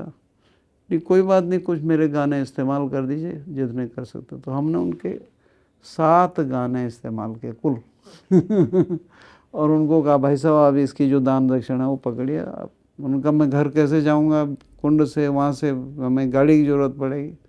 हमने आप जीप करके चले जाइए, रुद्रप्रयाग से 65 पकड़ेंगे। तो वो चक्र, लेकिन उनके जो 6-7 गाने थे बहुत इफेक्टिव थे।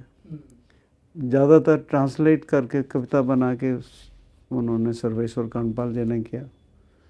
और बाद में मैंने जो है, जो मेरी तरफ से, मेरे पास बहुत सारी धुनें थी, मैं आपको कोई विश्वास नहीं करेगा, जगह जगह धुनें मेरे दिमाग में, मैं गाता नहीं हूँ लेकिन धुनें मेरे दिमाग में याद रहती। ठीक है, एक धुन हमने मेरे दिमाग में थी, उससे किसी बेड़े से सुनी थी, वो जो कहानी है ना कालू भंडारी के, कहाँ छिपे गए, कहाँ छिपे गए माणिकनाथ, बाबा माणिकनाथ। जब वो मर जाता है ना, तो उसका चंपा हुड़किया गाता है गाना वो गाता है गाना, एक कहाँ छिपे गए बाबा माणिकनाथ, कहाँ छिपे गए मैंने उस धुन का इस्तेमाल किया कहना तो बैरियों ने मारे मेरो बेटा अभिमन्यु,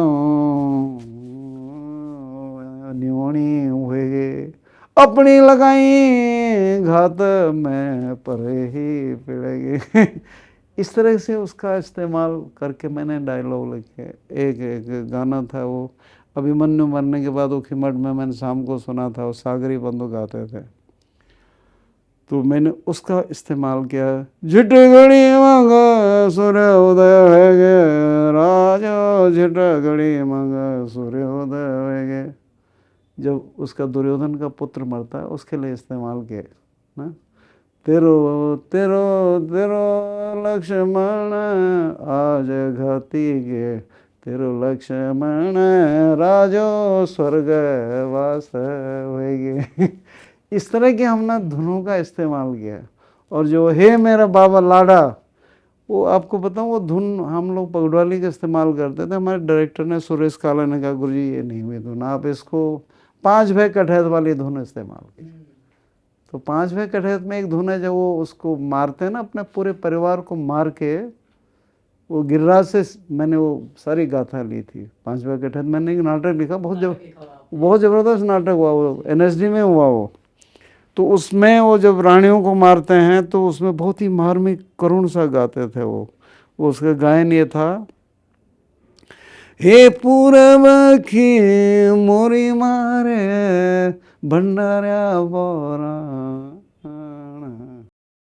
ये पंख्याली ओंदी नहीं देखेंदी ना, ये पंख्याली ओंदी नहीं देखी। उसका इस्तेमाल भाई सुरे, मैंने कहा भाई काला जी 5 भय कटे, नहीं इसी का इस्तेमाल कीजिए।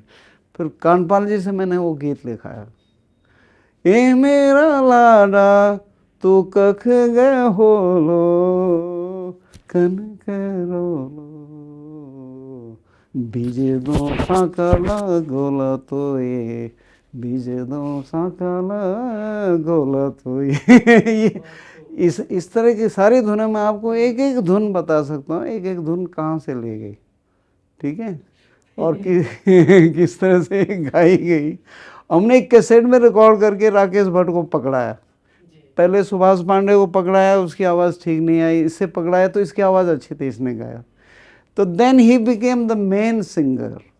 उसका कोई रोल नहीं था, और he was the main singer, harmonium पकड़ के मेन वो गाता था। शैलेंद्र मैठाणी, बहुत सारे सिंगर रहे हैं उसमें, बहुत सारे रहे हैं उसमें शुरू से। तो फिर जो है वो लिखा गया, वो स्क्रिप्ट लिखी गई, उसमें सुरेश काला ने कहा गुरुजी लास्ट में ना कोई दार्शनिक होना चाहिए इसमें। मैंने कहा दार्शनिक तो हमारे यहाँ क्या हो सकता है, हमारे यहाँ तो सबसे बड़ा दर्शन गोपीचंद का है, ठीक है, गोपीचंद के धुन में लिखा, उनसे सर्वेश्वर कांडपाल से लिखवाया। मैंने कहा भाई साहब लिखे, तो उन्होंने बहुत बढ़िया लिखाया हो।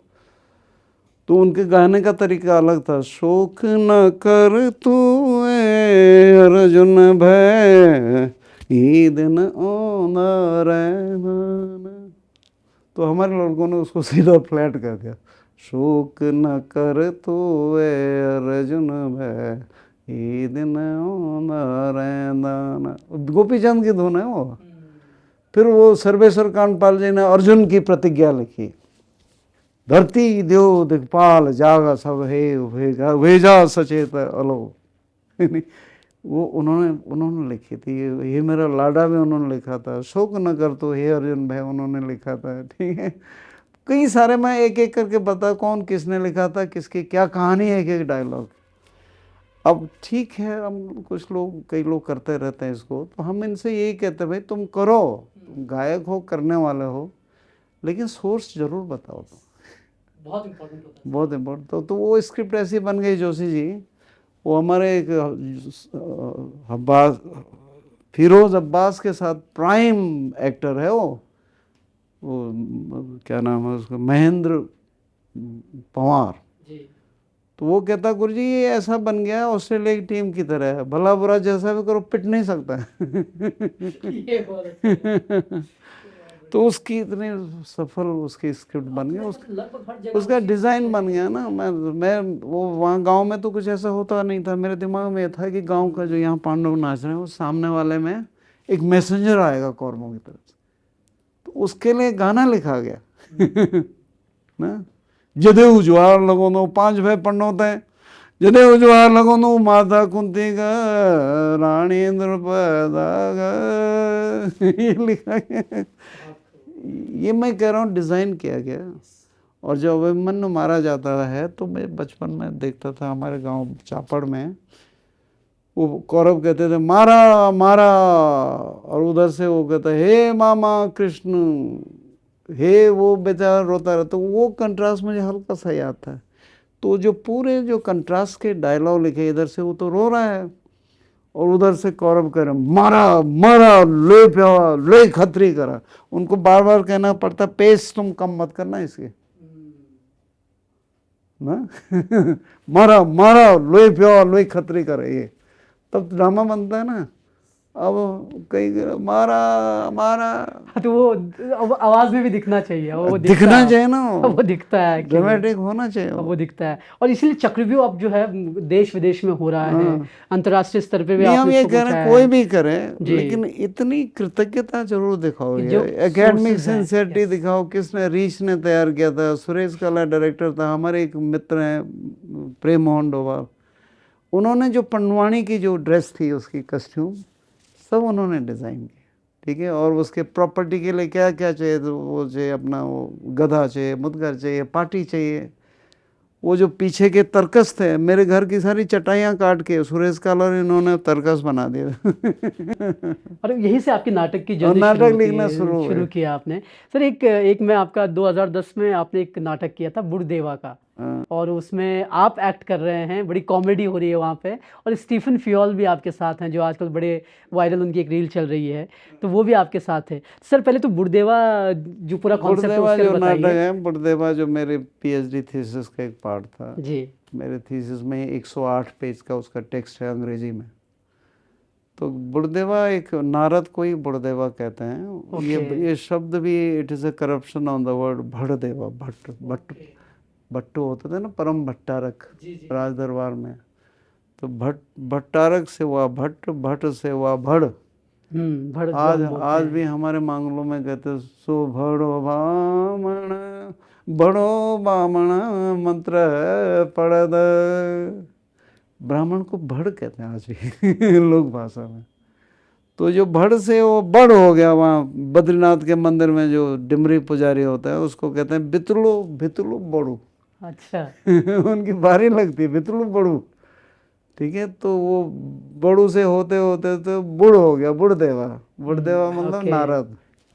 नारद की कहानी बेसिकली नहीं होता है कि वहाँ जाग 5-6 ट्रेडिशन है जिनमें रात दिन में देवता नाचता चलता पूजा होती है, रात में जब सो जाते वो देवता को सुलाने भेजा जाता है, तो चौक में मुखौटा पत्थर होते हैं, पत्थर कहते हैं वो लोग, पात्र। मुखौटे पहन के जो लोग पात्र बन गए तो वो पत्थर हो गए। इसका नारद का पत्थर, फलां का पत्थर, फलां का पत्थर मतलब पात्र। तो सबसे पहले बुढ़देवा आता चौक में नाचते हुए। ठीक है, तो उसको बाद में इन लोगों ने, कुछ लड़कों ने उसके धुन में सुधार किया। तो वो तो बेचारे भान लोग होते थे गांव में जो गाते थे, बहुत अच्छा गाते थे। अरे नाचो बूढ़ो ठुमके बुढ़ो ठुमक, इन्होंने उसको नया बना था, हाँ हाँ हाँ अरे नाचो, ठीक है, सुधार कर दिया उसने। इन बाकी गीत वैसे के वैसे हैं।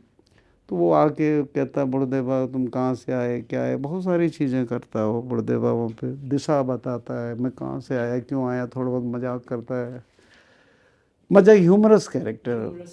तो कहता मैं अब बुढ़देवा नाटक भेजो, और लोगों नाटक भेजो बुढ़देवा पूजो नाटक भेजो, अब बाखुर ले, बाखुर के, अरे ये बाखुर ले राणो नहीं है, कुत्ता ही जार भूखणो, तो बुढ़देवा तुम कुत्ता पकड़ी लेंगे। उसके बाद ये चमड़े का एक खाल होती है, तो जो आजकल लोग, हम कहाँ जाके 19 कब जाके ब्रेख्त ने नाटक अपने लगे, तो कहते हैं ब्रेख्तियन थिएटर है, किसी चीज़ का, छड़ी का कुछ भी बना दो कि ये बकरी हो गई, ये हो गया, तो उसमें ब्रेख्तियन थिएटर। लेकिन हमारे यहाँ तो बहुत पहले से था वो, तो उसी का वो सब कुछ बनाता है। तो अब पूजा भी होगा, बुढ़देवा अब जरा वो भेजो, गणपति गणेश को स्वागत वो भी हुए, बुढ़देवा अब जरा ब्योग नाटक भेजो, चला ब्योग नाटक, हाँ बुढ़देवा कनी बांध चढ़ी तुम, वो कहता मुझे ऐसी चाहती है, ऐसी चाहिए। अरे यार बुढ़देवा क्या शक्ल देख अपनी तो मजाक वजाक सब होता है गाँव में। फिर वो कहता जरा बोलो कैसी बांध जाए, तो फिर वो गाना गाता है, वो उसको बहुत हजारों साल से गा रहे हो भान लोग, तो वो उसकी आवाज़ ही दबी आवाज़ में करता है गांव में, ऐसे खुली आवाज़ में नहीं बोलता वो। हर ए बुढ़देवा कगबे ने ते तोरे मठ में, ऐसे ऐसे चलता पूरा, और गाना भी वैसे ही गाता हो। बताऊँ क्या कहता है गाते हुए, कांदी माधरली राधा द्यो नेगाली सुपी राधा, और वो नीचे भान गाता स्पष्ट, कांदी माधरली राधा द्यो नेगाली सुपी राधा, ट्रुम जाली ठुम राधा मैं तकी मजूली राधा इस तरह से गाता था वो। और फिर उसमें वो लड़कियां नहीं दिखाते थे मूल में, वो लड़की फिर बाद में कोई बन के, लड़के ही बन के आ जाते थे, ऐसे सॉल पहना, लड़की का रूप लेकर के, सॉल पहना, ए बिचारी तो तू मैंने ब्योग कर ली इस तरह का मजाक होता। कन कन बर चढ़ो, तो वो गोपेश्वर में देखा, वो जो मकान मालिक जहाँ यात्रा रुकी थी पवार, मैं तो पवार जी चढ़ा बोला, अबे जब 32 साल पल्ले भी धोरी तक क्या बोलो ये ऐसे मजाक चलते रहते थे ना। ये बुढ़देवा ये जो आयासन यूनिवर्सिटी में पुरोहित जी, और पता नहीं है कैमरा का नाम वाली जगह कल जे ये तो इस तरह के मजाक वो करता था। उसको हमने उस नाटक को मैंने अपनी रिसर्च जो थी उसके आधार पर समसामयिक बनाया। 2002 की बात है। सुरेश काला का एक रातस रंग मंडल था आमसारी कोटद्वार में, उसके लिए, तो उसके लिए बनाया समसामयिक। उसमें हमने सारी थीम डाली। जहाँ बुढ़देवा जाता है, बुढ़देवा मॉडर्न थीम में ही हास्य पैदा करता।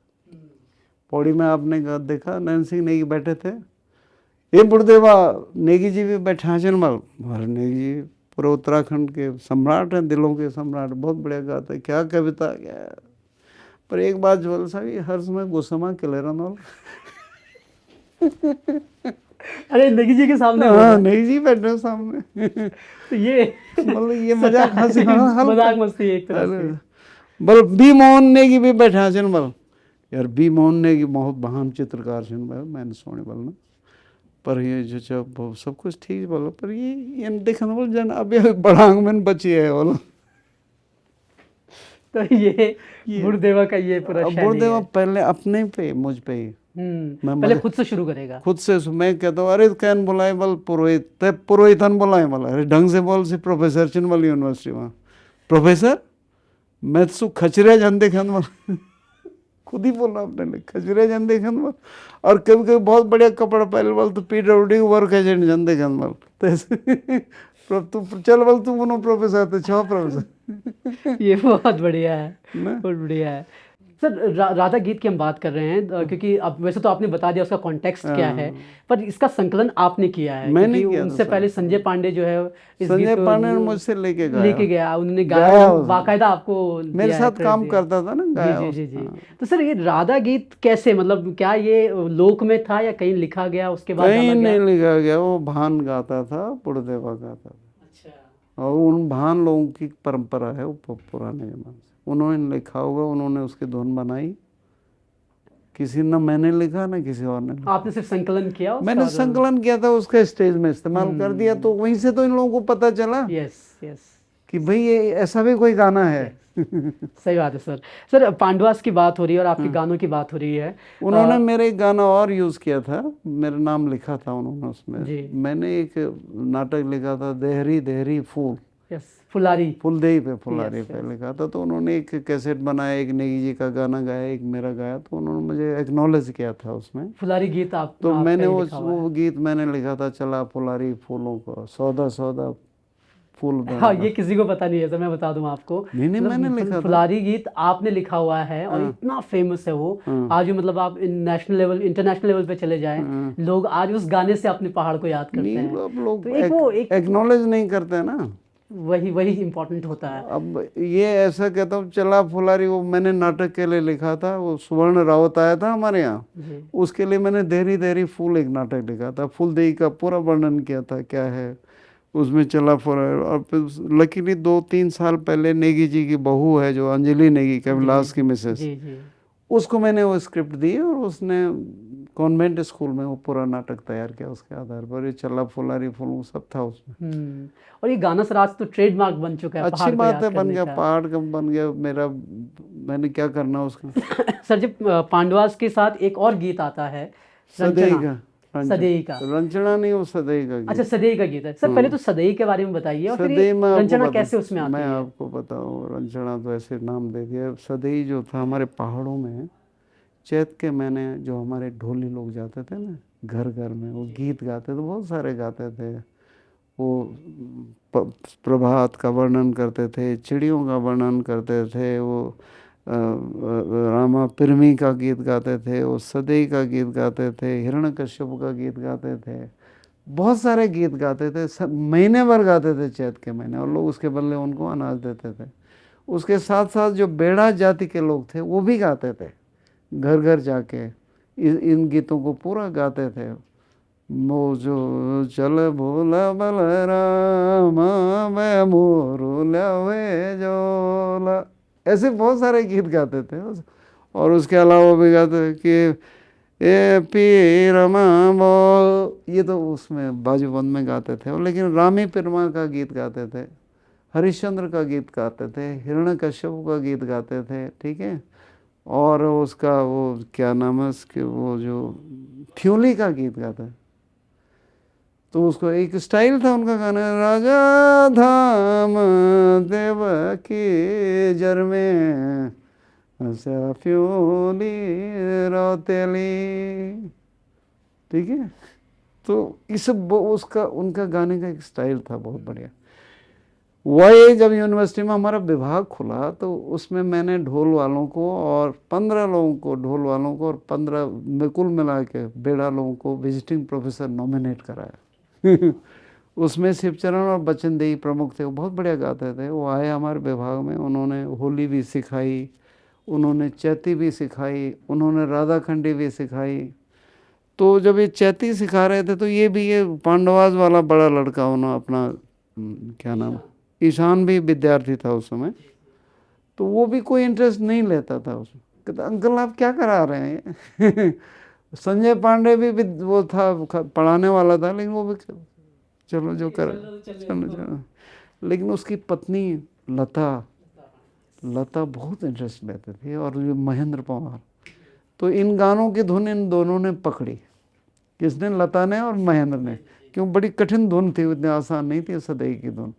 इन दोनों ने पकड़ी। वो उनके जाने के बाद एक दिन हमने चैती का एक प्रोग्राम कराया गोले में, तो गोले में लता और महेंद्र और इन लोगों ने मिलके वो गाया। तो वो सदैई, फिर पांडवास वालों ने उसको ले लिया रंचना के नाम से, उन्होंने एक फ्यूज़न किया, अच्छा फ्यूज़न किया उसमें। लेकिन वो गाने वाले, वो सिखाने वाले बचनदेई और वो थे, क्या नाम है, शिवचरण। उसके बाद सोनलाल ने भी गाया, वही हमारे यहाँ लड़कों को सिखाया, ठीक है। तो वो उनका गाने का तरीका थोड़ा अलग है। भलो हुआ ते महादेवा को जन रंचे सदैव सदैव। ये धुन वो थोड़ा फर्क था, उनकी दूसरी थी और इनको भलो होया ते महादेवा को, ये सोनलाल की धुन थी, औजी लोगों की धुन थी, ठीक है। तो वो औजी लोगों की धुन तो ये पकड़ नहीं पाया, आज तक नहीं पकड़। मैं इनको कहता हूँ उसको भी पकड़ो यार, सोनलाल आता रहता है। लेकिन उनकी जो सीधी धुन थी, जे रंचना रंचना तेन चले, तो ये मैं अब इसमें सही नहीं गा रहा हूँ, लेकिन ये सब लोग गाते हैं इसको। मेरे पास पूरा लिखा हुआ है, मैंने अपने विद्याधर श्री कला के लिए संजय पांडे और लता तिवारी से पूरा गाना गवाया। और लकीली मैंने उसको शिव पैन्यूली का जो गिरधूत स्टूडियो था, 2010 में उसको बाकायदा स्टूडियो में रिकॉर्डिंग की हुई है, उनके साथ चैती के गानों की नहीं, उनके गानों की बसंती बिष्ट और उसकी माँ के गानों की रिकॉर्डिंग कराई, डॉक्यूमेंटेशन नहीं, वो इम्पोर्टेंट है।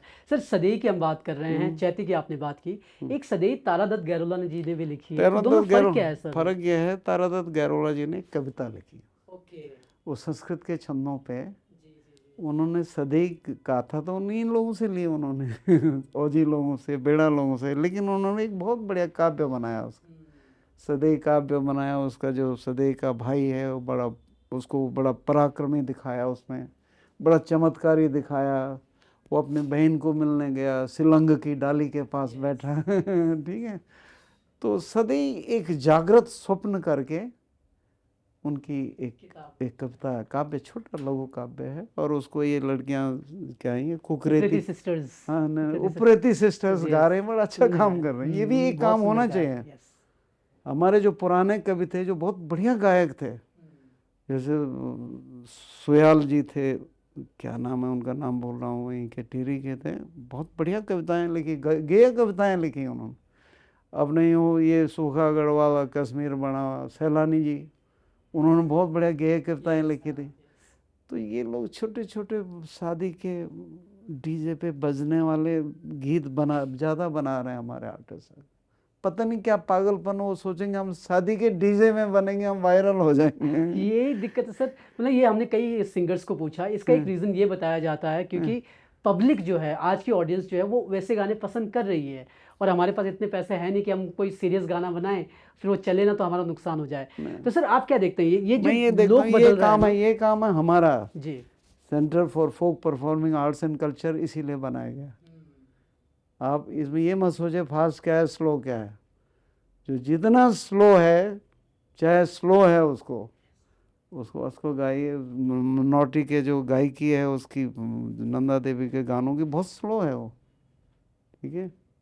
तो और गाने फास्ट हैं नंदा देवी के, वो बहुत स्लो है, लेकिन उसको भी हमें प्रिजर्व करना है, उस मॉडल को प्रिजर्व, वो भी एक धुन है उसको।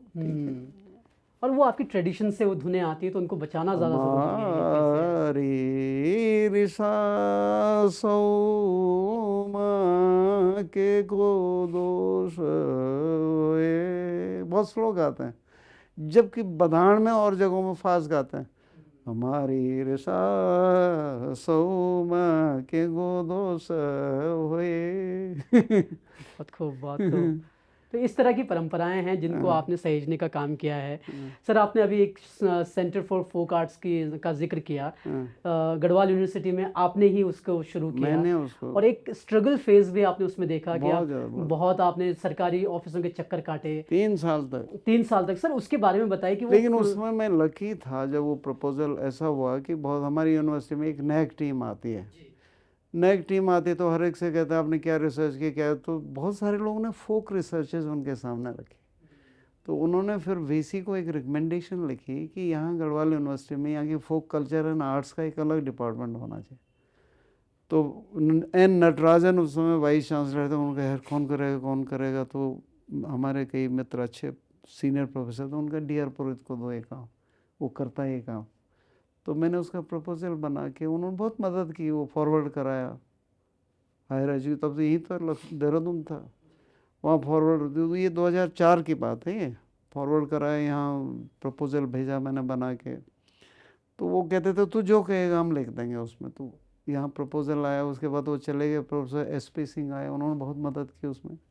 उसमें मैं इतना किस, मैं आई वॉज लकी, या यूनिवर्सिटी वॉज लकी, उस समय तिवाड़ी जी मुख्यमंत्री थे और टोलिया जी मुख्य सचिव थे। हाँ, तो दोनों एक बहुत बड़े विज़न के लोग, RS टोलिया बहुत बड़े विज़न के लोग थे। तो मैंने वो सबमिट किया, तो ऐसे भटकता रह गया। एक दिन मैं टोलिया जी के पास गया, मैंने कहा गुरु जी ये प्रपोजल दिया था एक नया सेंटर बनाने का। अरे हाँ यार, ये तो हम कई दिनों से सोच रहे थे। तो उनका वो उसको बोलो, अपना PA को बोला, वो बोला मुखिया जी चाह रहे हैं वो जल्दी हो। वो फटाफट वो आगे बढ़ता गया, कभी नीचे गया कभी ऊपर गया, होता गया। फिर वो एक LM पंत थे, वो शेखर पाठक को ले गया उनके पास कि ये प्रपोजल है, पैसे के सेक्रेटरी थे उस फाइनेंस के। उन्होंने कहा यार इनका कुछ तो 90,000 तो संस्कृति विभाग से पहले लिखवा दिया इन्होंने, हो जाएगा इनका काम, और उन्होंने मदद की। फिर एक CS सेमाल थे फाइनेंस में, उन्होंने बार बार बोला यार ये कर दो, ठीक है। और होते होते आखिर में वो विलियम S सेक्स को भी भेजा मैंने ND तिवाड़ी जी के पास, यार इसको करा दो सैंक्शन। तिवाड़ी जी तो बड़े विजन के आदमी थे, उन्होंने उसको सैंक्शन करा दिया, वो हो गया उसके बाद। और वो फिर वो विभाग वहाँ मैंने शुरू करा दिया, तो लोगों की समझ ही नहीं आई क्या विभाग। इस साल दुनिया आगे जा रही है, ढोल दमाओं की बात कर रहा है, क्या करेंगे, ढोल दमाओं बजाएंगे उसमें। देखो ये ढोल तो ये नहीं सर, लेकिन उस सेंटर को खोलने के बाद आपने ढोलियों को सम्मान दिया है, कई ढोल काम को कर रहे एक हैं। सम्मान देने की आपने कोशिश की है। सर क्या प्रयास उस सेंटर से हुए हैं, और मौजूदा वक्त देखिए में उस सेंटर क्या सेंटर कर रहा है? में 13 कोर्सेज हैं ओके फोक के, जी, उसमें जागर भी है, उसमें ढोल भी है, उसमें सिणाई भी है, उसमें जो बांसुरी भी है, उसमें बैग पाइप का भी कोर्स है, ठीक है, इंस्ट्रूमेंटल कह रहा हूँ मैं। और उसके हुड़का भी है, उसमें डोर थाली भी है, ठीक है। उसके अलावा हमने उसमें लिखा पूरे नंदा देवी जागर एक अलग विधा है, पंडवानी बगडवाली एक अलग विधा है। हमारे यहाँ के जो लोकगीत हैं पूरे, वहाँ से ढुसका, हथ जोड़ से लेकर के ठुलखेल, चाँचरी, झोड़ा, उसके बाद पौड़ी का थड़िया, हमारे यहाँ का झुमेलो, टेरी का केदारू, उत्तर काशी का रासो तांदी, उधर का झेता, अपना वो क्या कहते हैं वो हारुल, झेता हारुल, और वो 3 चीज़ है ना, झेता हारुल और नाटी और रासो, ये सारे कोर्स में रखे हमने। गायकियाँ भी रखी है, 13 कोर्सेज बनाए, और अभी भी चल रहे हैं। हाँ वो चल रहे हैं। अब उसमें हमने ये सुविधा रखी भाई, जो हमारे यहाँ आके सीखना चाहते हैं यहाँ सीखें। कोई आदमी पिथौरागढ़ में रह रहा है, वो किसी कोर्स पे काम करना चाहते, चल बेटे पकड़ हिल यात्रा पकड़, और वहीं सीख अपने गुरु से, और यहाँ आके प्रेजेंटेशन कर दे, हमें बता तेरा गुरु कौन है, और यहाँ आके प्रेजेंटेशन करो, लिख के थीसिस लिखो, बताओ मैं ढोल सीख रहा हूँ, ढोल के चल 18 ताल बजा के दिखा, हमें कुछ नहीं चाहिए। हमारे यहाँ के तो चंद्र सिंह राही जो थे पहले हमारे एक्सपर्ट थे, एग्जामिनर थे। और इस लड़के ने ढोल के ताल सीखे थे, जो आज वो उसका क्या है, पांडवास का है, उसका पहला डिप्लोमा था ढोल पे। क्या बात है, क्या बात है। तो सब एक दूसरे से कड़ी जुड़े हुए हैं। हाँ, सर ढोल सागर पे भी आपने बहुत काम किया है, और फौजियों को जो ढोलिया हैं उनको बढ़ाने का भी काम किया सर है। मैं आपको फ्रैंकली स्पीकिंग, मैं आपका ढोल का आर्टिस्ट, ताल का आर्टिस्ट नहीं हूँ। जी जी ड्रामा मैंने किया है, म्यूज़िक में समझता हूँ। लेकिन मुझे ये लगा कि ढोल जो है हमारी कल्चर, जिस तरह पंडित का रोल है उसी तरह ढोल का रोल है सेंट्रल। इसलिए मैंने ढोल के लिए बहुत एडवोकेसी की, उसमें डॉक्यूमेंटेशन किया, एडवोकेसी की, ठीक है। सोहनलाल के साथ मंच पे जाके मैंने ढोल सागर गाया। एक तरफ सोहनलाल गाता था, एक तरफ मैं गाता, बोल रहे बोलाओ जी ढोल का कौन कथम मूलम कथम फलम कदम बिरदा फलम। तो वो कहता है ढोल का मूलम शब्द सागरम, ढोल का ये सागरम, ठीक है। प्रथमे अंगुली क्या बाजंती, द्वितीय अंगुली क्या बाजंती, तृतीय अंगुली क्या बाजंती गजावलम। फिर वो वहां से कहता है श्री गणेशाय नमः, श्री गणेशाय नमः। प्रथमे अंगुली तृण तृण बाजंती, द्वितीय अंगुली तृण तृण बाजंती, धूमधाम बाजे गजावलम। इस तरह के शोज भी किया मैंने उसके साथ, ठीक है। तो इस तरह से हमने ढोल का उसको राष्ट्रीय स्तर पे उसको भेजा, अंतर्राष्ट्रीय स्तर पे भेजा उसको, ठीक है। ढोल का 1 महीने का वर्कशॉप किया हमने रीच संस्था की तरफ से, बताया था ना, पूरा किया, उसको डॉक्यूमेंट किया। ढोल वालों के लिए एक छोटी सी किताब भी लिखी, ढोल वालों के लिए आर्टिकल लिखे, हर मंच पे बोला ढोल को पैसा और सम्मान चाहिए, नहीं तो ये ख़त्म हो जाए। दोनों चीज़ चाहिए, सम्मान भी चाहिए और पैसा भी चाहिए। तो आज ढोल उस ज़माने के हिसाब से बहुत प्रचारित। मैंने गढ़वाल यूनिवर्सिटी में ताल वाद्य वृंद बनाया, उसमें कालीचरण ममगाई आए थे, उनके सामने उसके कई शोज हुए, अपने विद्यार्थियों को तैयार किया ढोल के लिए। तो वहाँ से शुरू करके बाद में इनके साथ हिमालय नाद करके एक ताल वाद्य वृंद बनाया, जिसके इंचार्ज नेगी जी थे। बाद में झगड़ा हो गया था इन लोगों का उनसे, झगड़ा भी क्या, वो नौछमी नारायण का प्रसंग, वो कांग्रेसी लोग विरोध कर रहे थे, नेगी जी नहीं आएंगे, हमने रख दिया था, तो वो घपला बड़ा जब हुआ। लेकिन वहाँ उन्होंने हिमालय नाद करके उसके शोज किए थे पूरे बाकायदा। तो ढोल को हमने कहा भाई ऐसे नहीं होगा, इसकी बातें करो, इसके शोज करो, इसको दिखाओ कि इसमें क्या ताकत है नई पीढ़ी को। हमारा टारगेट तो नई पीढ़ी ना, पुरानी पीढ़ी। तो दूसरा हमने कहा इनको इज्जत दो और पैसा दो।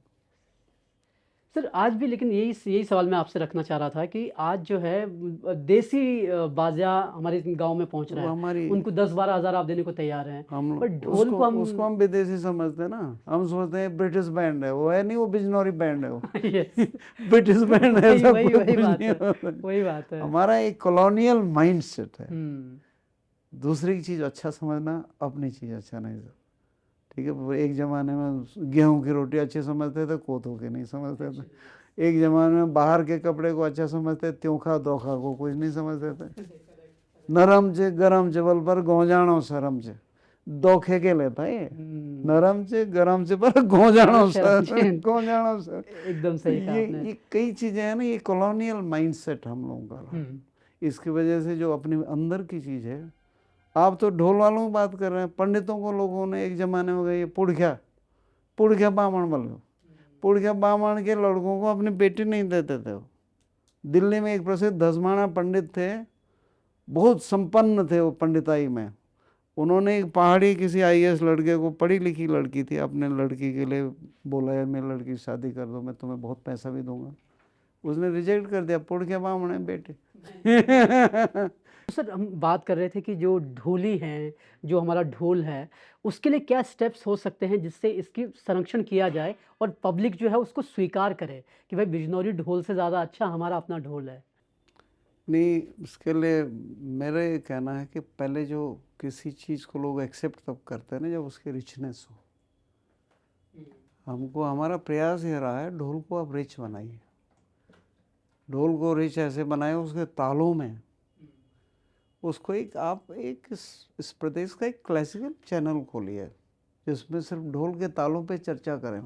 भाई क्लासिकल है ना वो, कि ढोल वो सोहनलाल कह रहा कि हाँ जी धौड़ अर्थाली ऐसे बजती, ता ता ता ता ता ती ती ती ती ता ता ता ता ता ता ता, धौड़ अर्थाली है उठाने की, शब्द उठाने की, ये जोड़ है, ये बड़ाई है, ठीक है, ये नागलोगी है, ये सैंधवार है, ये धामदेव की वो है चौरास है, ये ऐसे बजाया जाता है। ऐसी चर्चाएं होनी चाहिए, टीवी पे होनी चाहिए। एक क्लासिकल इसका बेसिक क्या है। अब ढोल बना दिया, वो सोनलाल जाके श्रीनगर में रिजेक्ट कर देते, ढोल का पोड़ पतला हो गया जी। कितने मोटे पोड़ से बढ़िया आवाज़ आएगी।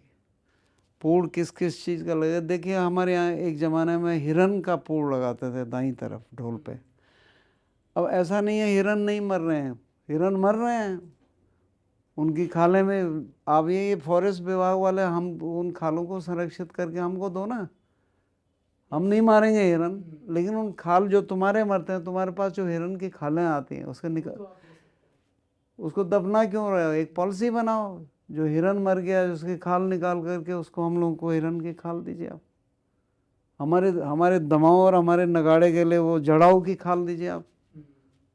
वो जड़ाऊ जा कहाँ रहे हैं, कोई मार रहा है, कोई मर रहे हैं।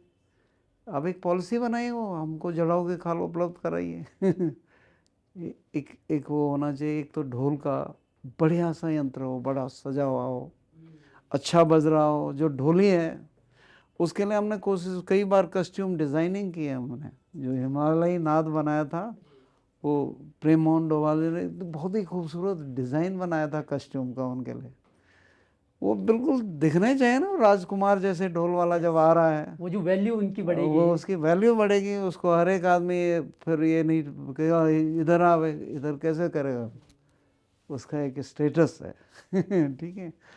दूसरा, ढोल का प्रशिक्षण होना चाहिए, जो है नहीं अभी। जो है नहीं है।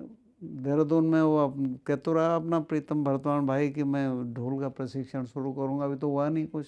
एकेडमी भी शुरू की थी एकेडमी शुरू की, लेकिन अभी कुछ प्रशिक्षण तो मैं देख नहीं रहा हूँ उसमें। करेगा, फ्यूचर में करेगा वो। लेकिन ढोल का प्रशिक्षण होना चाहिए। और खासकर अब ढोल को आपको ना एक सब्जेक्ट इंट्रोड्यूस करना चाहिए। बताइएगा उत्तराखंड में किसी म्यूजिक विभाग में तबला है, ढोल क्यों नहीं है भाई? ढोल भी तो एक सब्जेक्ट होना चाहिए। म्यूजिक कम से कम हायर एजुकेशन में जो म्यूजिक के आपके इतने विभाग हैं, कुमाऊं यूनिवर्सिटी है, गढ़वाल यूनिवर्सिटी है, ठीक है, एक दो और यूनिवर्सिटीज़ है, उनमें आप ढोल को एक सब्जेक्ट इंट्रोड्यूस कीजिए। उसको एक डिग्निटी मिलती है ना। एक ढोल आदमी सीखने जा रहा हो, कहाँ जा रहा हो कि जी ढोल सीखने मैं जा रहा हूँ फला फला गाँव नहीं, जो उसको वो कहता मैं दून यूनिवर्सिटी में ढोल का डिप्लोमा कर रहा हूँ, मैं गढ़वाल यूनिवर्सिटी में ढोल का डिप्लोमा, ढोल सीखने जा रहा हूँ। ठीक है, तो उसकी वैल्यू होगी, उसकी डिग्निटी है। उसको आपको ढोल को एकेडमिक डिग्निटी देनी पड़ेगी आपको, तब तो लोग ढोल सीखेंगे ना। अब जब ढोल वाले बच्चों को लोग जगह जगह दिखाने लग गए तो उनको सम्मान मिलने लग गया, वो सीख रहे हैं, वो नई नई जगह प्रोत्साहित होना ज़रूरी है उनका। और दूसरा ये है ना, एकेडमिक डिग्निटी यूनिवर्सिटी कोर्सेज में रखे ही नहीं होगे। जो ढोल के गुरु हैं, जैसे राजस्थान में जो हर एक गुरु को 20-20 हज़ार रुपये पर मंथ देते हैं, और एक नहीं उनके सैकड़ों गुरु हैं। ठीक है, उसका मांड गाने वाले गुरु अलग हैं, कालबेलिया वाले गुरु अलग हैं, रावण हत्ता वाले गुरु अलग हैं। ठीक है, नगाड़े बजाने वाले गुरु हैं। राजस्थान गवर्नमेंट उनको 20,000 रुपीज़ पर मंथ देती है हज़ारों गुरुओं को, और वो उनका ये शर्त है कि आप 5 विद्यार्थियों को सिखाओगे। तो मैं ये कह रहा हूँ कि गुरु शिष्य परंपरा के कम से कम हमारे इस उत्तराखंड जैसी जगह पे जहाँ विधाएँ विलुप्त हो रहे हैं, पुराने लोग जा रहे हैं, ऐसे ऐसे ढोली थे जो ढोल बजाते थे तो भूत नाच जाता था, संतरे झड़ जाते थे, पठालें गिर जाते थे। और एक ढोली हमने देखा था, मैं 1982 में गांव से लाया था उसको, अपना क्या नाम था उसका, मैं अब नाम भूलने लग गया, उस अपना सतेरा खाल का था, मिसाल दास। मिसाल दास ने जब ढोल बजाया, और उसके साथ दमाऊ वाले भी वैसे ही थे, हमारे DS रावत वाइस चांसलर थे उस समय, वो कहने लगे कि पुरोहित जी मेरे पैर कांपने लग गए। जो उस व्यक्ति ने ढोल बजाया, बड़ा माना हुआ कलाकार था मिसाल दास, और मैं हर समय देख रहा था कहीं इस ढोल बजाने से मेरी पत्नी पे देवता ना आ जाए।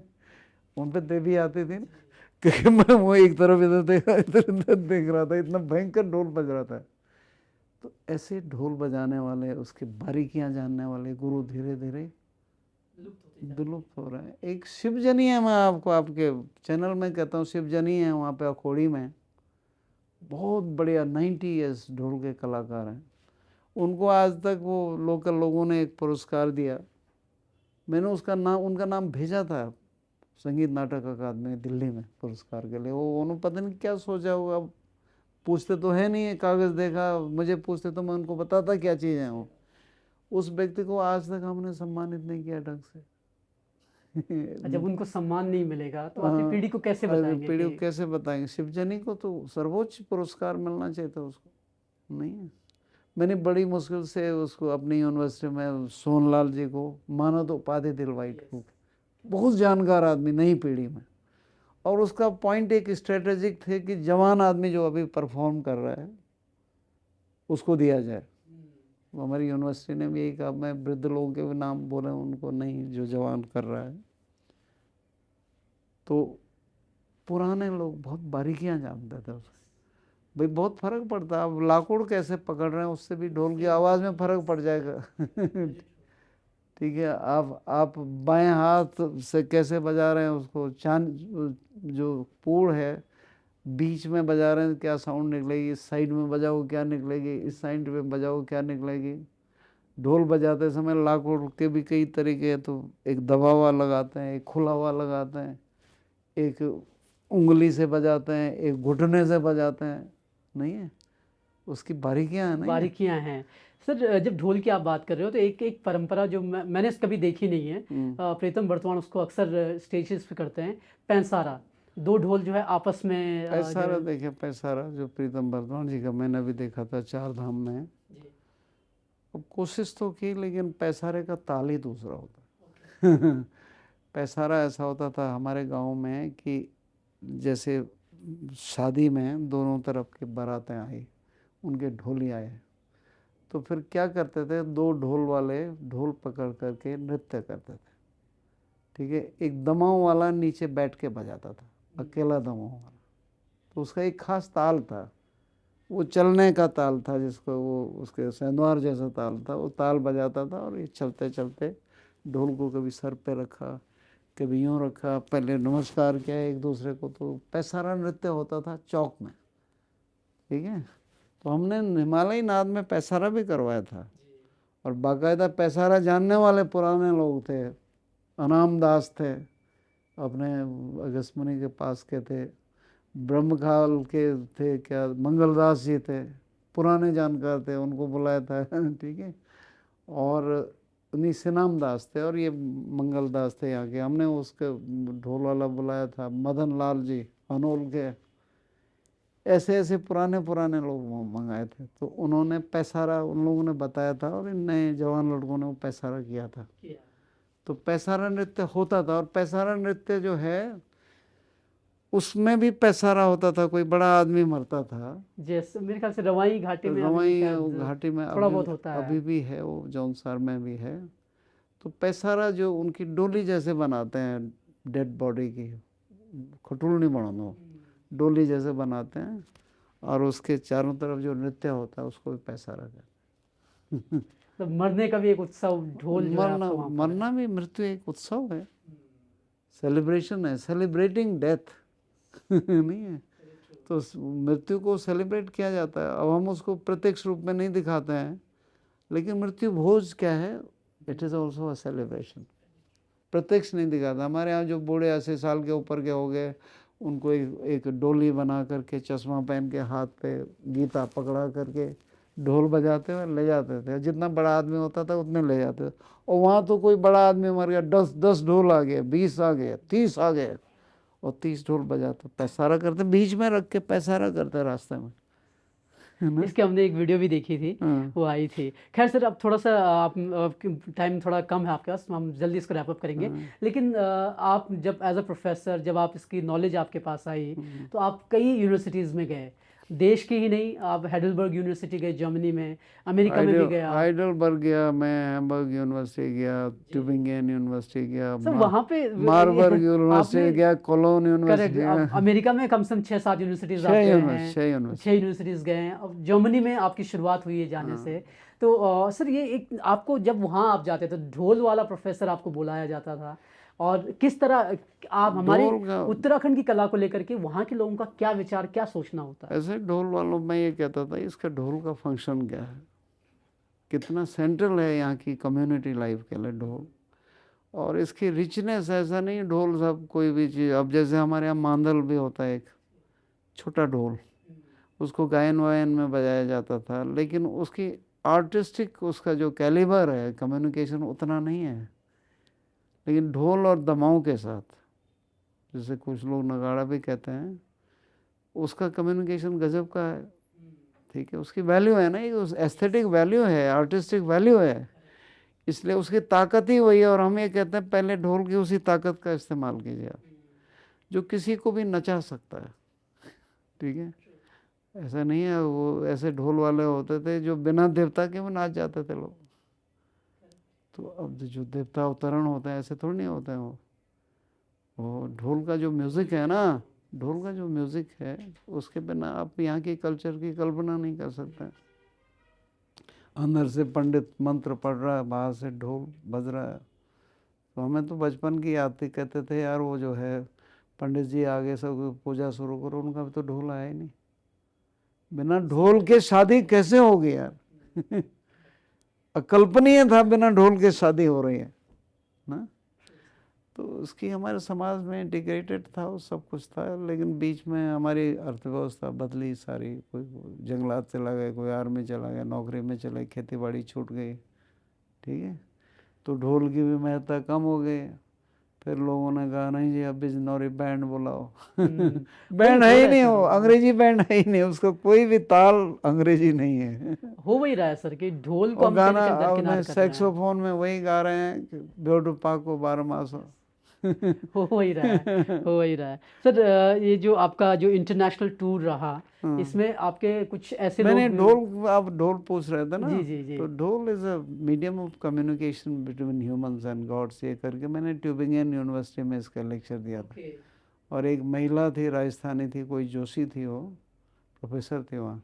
उसने मुझे कहा प्रोफेसर पुरोहित मैं सिर्फ 15 मिनट रहूँगी, आप नाराज़ मत हो। मैंने कहा रहनी कोई बात कितना रहती। जब मैंने अपना लेक्चर शुरू किया तो उसने वो उठी नहीं वो उसने कहा मुझे जो इतना इंटरेस्ट इसमें आया कि मैं उस बाकी आगे मैं उठ ही नहीं सकी, पूरे 1.5 घंटे तक बैठे रहे। और मैंने सिनसिनाटी यूनिवर्सिटी में ढोल का उसको स्टेफान है ना वहाँ पे प्रोफेसर है, उसको कहा तो बजा के भी दिखाया जो मैं बोल रहा हूँ, वो जानता ही हो। तो थोड़ा बहुत उसने बजाया भी तो बहुत बढ़िया रहा। उसने कहा सर आपका जो एकेडमिक लेक्चर है ना ये बहुत महत्वपूर्ण होता है। सर स्टीफन फियोल ढोल के आर्टिस्ट होते हैं, बजाते हैं जी जी, भी प्रीतम भाई भी रहा, उसने 1-2 महीने रहा, हाँ उन्होंने भी प्रोग्राम वहाँ पर किया, सिखाया लोगों को। लेकिन उसने जो एकेडमिक समझ आपकी है किसी दूसरे की है ही नहीं। Very true very true. Sir Stephen Fiol आपके स्टूडेंट की तरह रहे हैं आपके साथ? मेरे स्टूडेंट के हमारे बच्चे की तरह रहा वो। उसको जब आपने सिखाया भी है काफ़ी हद तक? हमारे घर में रहा वो। मेरे पास ज़्यादा कमरे थे नहीं, एक छोटा सा 10x7 का 6 का एक कमरा था। वो बेचारा रहा, विद्यार्थी था, वहाँ रहता था, बगल में ही टॉयलेट था, उसमें रहा। मैं उस सारे कनेक्शन सब मैंने रेफरेंस बताई, यहाँ जाओ वहाँ जाओ, तो वहीं से सीखा हो। और recasting folk in the Himalayas, और रिकास्टिंग फोक उसने किताब लिखी है, वो भी बहुत बढ़िया है। सर विलियम सैक्स की भी बात करनी चाहिए, वो भी आपसे कनेक्टेड हैं। विलियम सैक्स मुझसे बाद में कनेक्ट हुए जी, इन्होंने नंदा देवी राजात पे सिस्टम पे बहुत पहले 1987 तक काम पूरा कर दिया था। उसके बाद वो 1990 में मुझे मिले जब पांडव पे काम कर रहे थे। उसके बाद से हम लोग साथ में काम कर रहे हैं। सर नंदा देवी राजजात की बात हो रही है, अगले साल जो है 2026 में नंदा देवी राजजात होनी है। सर पहले तो ये कॉन्सेप्ट समझाइए कि नंदा देवी राजजात हुई क्या, ये मतलब ऐतिहासिक है? मैं आपको ऐतिहासिक भी है और पौराणिक दोनों है। ऐसा कि नंदा देवी हमारे यहाँ हिमालय की जो नंदा देवी पर्वत है ना, वहाँ पे बसने वाली एक देवी है, ठीक है। उसका एक मिथक भी है नंदाकिनी घाटी में, द्वारी देवी वाला। तो वो कहते हैं द्वारी देवी का मिथक यह है, जब कंस कृष्ण की जगह यशोदा के यहाँ से जो आई थी ना पुत्री उसकी, उसको पटक रहा था पत्थर पे, तो वो उछल के हिमालय में चली गई थी। उसने कहा कि मैं तेरा से फिसल गई हूँ, मैं हिमालय पे चली गई हूँ, लेकिन अब तेरा काल मथुरा में पैदा हो चुका ये कहानी उसकी। तो वो देवी वहाँ से आके नंदाकिनी घाटी के 4 गांव में उसकी आज भी पूजा होती है, वहाँ पे आके बस गई। एक छोटी बालिका के रूप में आई कि मुझे यहाँ घर दो, घर दिया तो गायब हो गए। उसके बाद उस लोगों से उसने कहा मेरी मूर्ति बनाओ। तो लाखी गांव है, भेंटी गांव है, माणकी गांव है, कांडी गांव है, इन 4 गांव में आज भी द्वारी देवी की यात्रा होती है। पूरी कहानी वही नंदा देवी की है। तो हमारे यहाँ नंदा जो है बहुत पुराना मिथक है। इसकी उत्पत्ति लोग ये कहते हैं, हम जो नंदा देवी पर्वत है ना, वहाँ से इसकी डायरेक्ट अवतरण हुआ जोशीमठ के पास। जो कत्यूरी राजा थे ना, उनकी देवी के रूप में इसका अवतरण हुआ। और उससे पहले वो कहाँ हुआ, लाता गांव में अवतरण हुआ। लाता गांव से फिर इसका मिथक, राजा कत्यूरी राजा थे और उसका मिथक फैलता गया, पूरे कत्यूरी साम्राज्य में नंदा देवी पूजी जाने लगी। ठीक है, तो जितने कत्यूरी लोग हैं, जो उनकी कॉपर प्लेट्स होते हैं ना, ताम्रपत्र, उसमें शुरू में कहता मैं फला पद्मढ़ देव पुत्र फला फला देव, नंदा का परम भक्त। आपको यह लिख के देता हूँ, 7th से 9th सेंचुरी की कॉपर प्लेट्स हैं वो। आपको ये लिख के देता हूँ कि आपको हाट गांव में इतनी भूमि गूंठ के लिए दान दी जाती है।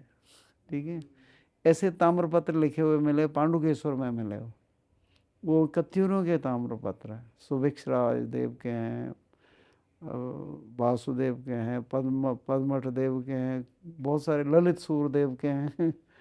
तो ये ताम्रपत्रों में लिखा हो नंदा का परम भक्त। तो ये कहानी डॉक्यूमेंटेड रिकॉर्ड्स में वहाँ से मिलती है। लेकिन उससे पहले नंदा देवी यहाँ की स्थानीय देवी थी। और जब यहाँ पे 8वीं सदी में कनक पाल आया, उसने भी उसको अपनी देवी स्वीकार किया, क्योंकि उसकी पत्नी की देवी थी, इसलिए उसने भी स्वीकार किया। ठीक है, कत्यूरियों ने भी स्वीकार किया। और उसके बाद 9वीं सदी में एक शालीपाल नाम का एक राजा आया। कौन? वहाँ से गुर्जर प्रदेश राजस्थान से आया था जो राजा, पाल वंश। तो वो लोग नए नए आए थे यहाँ पे, नए नए सेटल हो रहे थे। उनके जो ससुर टाइप के लोग थे, ससुराल वाले लोग, वहाँ कुमाऊँ में जाके सेटल हो गए थे। ये लोकल जनता के बीच उनकी पकड़ बन नहीं पा रही थी। तो उन्होंने देखा यहाँ जगह जगह नंदा देवी के मेले होते हैं, और जगह जगह यहाँ से अपने गांव से ऊपर कहीं देवी को ले जाते हैं। कोई 1 दिन की यात्रा, कोई 12 दिन की यात्रा, किसी की 15 दिन की यात्रा। ये सब उन्होंने देखा, शालीपाल ने देखा। तो शालीपाल ने सारी जनता के लोगों को बुलाया। उसने कहा देखो, हर साल तुम जो करते हो तुम करो, ठीक है, 12 साल में करते करो, लेकिन 12 साल की जो यात्रा, 12वें साल मैं यात्रा निकालूंगा, उसका सारा खर्चा पर्चा मैं दूंगा। ठीक है, और वो यात्रा चलेगी नौटी से, जहाँ पे हमारी देवी की स्थापना हुई है। फिर और तुम सारे लोग उसमें शामिल होगे। हर साल अपने में जाओगे, लेकिन 12 साल हमारे वाले में शामिल होगे। तो उस समय जो है धर्म एक साम्राज्य बढ़ाने का, इंटीग्रेट करने का एक इंस्ट्रूमेंट था। इसीलिए आप यूरोप में आज भी जाइए, बड़े बड़े कैथीड्रल बने हुए हैं। Cathedral was a symbol of power. कि अरे राजा का, बाप रे क्या पावरफुल राजा है, कितना बड़ा मंदिर बनाया उसने, कितना बड़ा कैथीड्रल बनाया। तो ये धर्म भी एक रिलीजियो पॉलिटिकल इंस्ट्रूमेंट था, और उसकी मदद से उसने लोगों को अपने साथ इंटीग्रेट करने के लिए, ये राजा की जात जा रही है, इसका सारा खर्चा पर्चा सब मेरा है। राज जात, उन्होंने कहा तुम भी शामिल होगे, तुम भी शामिल हो, अल्मोड़े वाले भी होगे, डंगोली वाले भी होगे, कुरूड़ वाले भी होगे, लाता वाले भी होगे। और सब ऐसे इस तरह से नदी की तरह चलता जाता था। तो 9वीं सदी में कहते हैं वो शुरू हुआ था। लेकिन ये अभी हाल ही में जो नेचर ने पब्लिश किया, तो 8वीं सदी तक जा रहा, जो वहाँ पे मिले हैं वो रूपकुंड के जो DNA टेस्ट उन लोगों ने किया, वो 8वीं सदी तक। हो सकता है उससे पहले भी वहाँ पे होती रही हो, राज जात होते रही, या लोकल लोग कुछ जाते होंगे, ऐसा कुछ है उसमें। सर एक सवाल यहाँ पर मेरा ये है कि क्यूरियस हूँ मैं इस मामले में। मेरा नानी गांव पड़ता है बजिंगा, एक जगह है धोपड़धार में, वहाँ भी मंदिर वहाँ है। नंदा है। हाँ। पर हमारे क्षेत्र में और जगह मुझे कहीं नंदा नजर नहीं आती उतनी, कम से कम। नंदा क्या ये फर्क है या? फर्क इसका ये है कि नंदा थोड़ा उत्तरकाशी में कम है, ओके, टेरी में भी कम है। बजिंगा को छोड़ के मुझे कहीं नंदा के मंदिर मिले नहीं। तो नंदा की कथा ज़्यादातर आपका चमोली, रुद्रप्रयाग, पौड़ी, नैनीताल, अल्मोड़ा, बागेश्वर, पिथौरागढ़ और चंपावत, इन्हीं जिलों में ज़्यादा है, क्योंकि कत्यूरों का साम्राज्य उधर ही था। कत्यूरों का साम्राज्य नहीं इधर नहीं था, तो इष्ट देवी कत्यूरियों की बनी थी वो। बाद में पालों ने उसको अपने इष्ट देवी बनाया, बाद में चंदों ने भी उसको इष्ट देवी बनाया। 1653 में बाज बहादुर चंद, जब ये चंद आए थे ना झूसी से, ये कत्यूरियों की जब उनके ससुराली थी, उनको अपनी देवी नहीं मानते थे वो। बाकी लोग तो, जनता तो मानती थी, वो नहीं मानते थे। 1653 में उसने, उसका हुआ कि उसके किसी तांत्रिक गुरु ने उसको बताया, बाज बहादुर चंद को, कि भाई जो गढ़वाल के राजा के साथ तो इतनी बार युद्ध हार गया है, उसका कारण यह है गढ़वाल के राजा की एक देवी है, उसका नाम है नंदा देवी, और वो रहती है बधानगढ़ में ऊपर। उस बंदे ने पूरा बधानगढ़ी पे अटैक कर दिया और पूरी मूर्ति उर्ति निशान सेवादार पंडितों को छोड़ सब उठा के अल्मोड़ा ले गया, और उसका एक महल था मल्ला महल, मल्ला महल में उसकी स्थापना कर दी और उसकी पूजा शुरू कर दी, घोषणा कर दी अब से हमारी राजेश्वरी नंदा है। उसके बाद कहते हैं उसके बाद बहुत युद्ध जीता वो गढ़वाल के राजा से, तो उसकी कथा वहाँ से शुरू, जबकि पुराना वहाँ था कुमाऊं में, कत्यूरों के राज्य में था, पर चंद ने भी स्वीकार किया उसको। सर नंदा देवी राजात पर भी आपका काम मिलता है। नरेंद्र सिंह नेगी जी ने बहुत फेमस एल्बम है उनका नंदा देवी राजात, उसके मेरे गीतों का कलेक्शन संकलन आपने किया है। सर किस तरह से वो संकलन हुआ? मेरे पास संकलन था, और कुछ संकलन मैंने विलियम एस सेक्स से भी लिया था। उसने नोटे में बैठ के शाखा देवी से बहुत सारे गीतों का संकलन किया था, तो वो कुछ उसके संकलन में से लेके और कुछ खुद जाके, मेरे पास लाता का संकलन था, मेरे पास अपने गांव खीली का संकलन था, मेरे पास उधर मलारी वगैरह का संकलन था। तो वो बहुत चुनिंदा गीत जो बहुत ही अपीलिंग थे, वो मैंने चुन के नेगी जी को दिया, हर एक नहीं दिया, चुनिंदा गीत दिए, और वो बहुत पॉपुलर, बहुत ही वैसे बहुत चला, मार्मिक थे वो। तो टी सीरीज ने उसमें से 2 कहते हैं कि उन्होंने 4 लाख कैसेट बिके तो 2 करोड़ रुपए कमाए उन्होंने एक ही कैसेट। 2 करोड़ बहुत बड़ी बात, 2 करोड़ बहुत बड़ी बात है। नेगी जी को कुल 30,000 रुपये दिया, मुझको 10,000 रुपये दिया। तो ये इसकी ये वैल्यू बढ़ानी ज़रूरी है कि कलाकारों को मिले, श्रेय मिलना ज़रूरी है। ठीक है, लेकिन हमारी भगवती, हमने तो इस पैसे के उद्देश्य से तो काम किया ही नहीं था। हमारा उद्देश्य था हमारी भगवती की महिमा वहाँ तक, उसका महात्म्य बढ़े। एकदम सही है सर। और फिर मैंने एक नाटक भी लिखा, नंदा देवी राजा 2000, एक और नाटक लिखा रूपकुंड की दुखद यात्रा, टी सीरीज के लिए स्क्रिप्ट बना के दी जब उन्होंने फिल्म बनाई थी। उसको भी स्क्रिप्ट बना के दी थी मैंने सारी।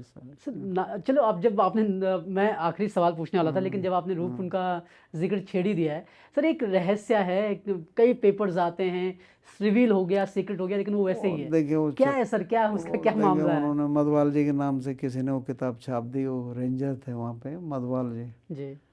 तो गांव के लोग जैसे नौटी के हैं, वाण के, तो वो सब जानते थे वहाँ अस्थि पंजर पड़े हुए बहुत सारे, वहाँ से डर डर के निकलते थे। वो सोचते थे ये भूत है क्या है, घर से अपने परिवार को भेंट बांट के जाते थे, वापस आएंगे नहीं आएंगे। अब तो एक ट्रैकिंग, वो ट्रैकिंग एंटरप्राइज हो गया, एडवेंचर टूरिज्म बन गया हो।